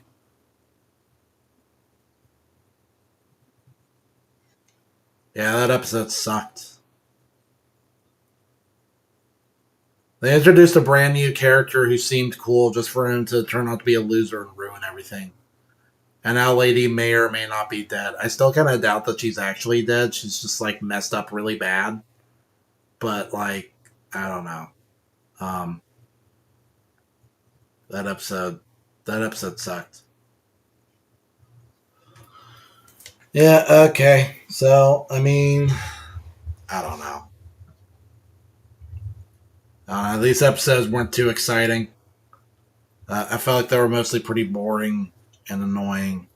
And yeah, it's just whatever, man. So that's gonna do it for this stream. I'm gonna wrap things up before like lightning knocks out my power or something. So we'll be back. We'll be back next Sunday, and I'll try to be on time next time. I know today's stream was a little late. I started at 2 just because it really needed the extra time to prepare. I might change the time that I stream for the summer just because I've got like more free time. I'm not entirely sure. I don't know. But for now, just plan on me being back next Sunday, which is June 7th at 1 p.m. And if anything happens, if there's any kind of catastrophe, best way to best way to keep up with Cross Age Productions news is to just check out all my little socials down here. If you had to pick one to keep up with, because keeping up with all these channels is difficult. Even for me. If you had to pick one to keep up with, I would definitely say Twitter, because it's just the easiest to manage for me. Um, and yeah, thanks for tuning in. Very much appreciate it, because every view, like, comment, uh, subscription, follow, it all helps push us on to bigger and better things. In the meantime, I've got a lot of cleaning up to do here at the homestead, and I've got to try and get my Kaboober fixed. Try and get it to boot games properly. And I've got my little art projects to continue to work on. The very secretive art projects that will be very important for the future of my little streaming endeavor. But yeah, that'll do it for now. So y'all have a good night. And, thanks for checking me out. We'll see you later.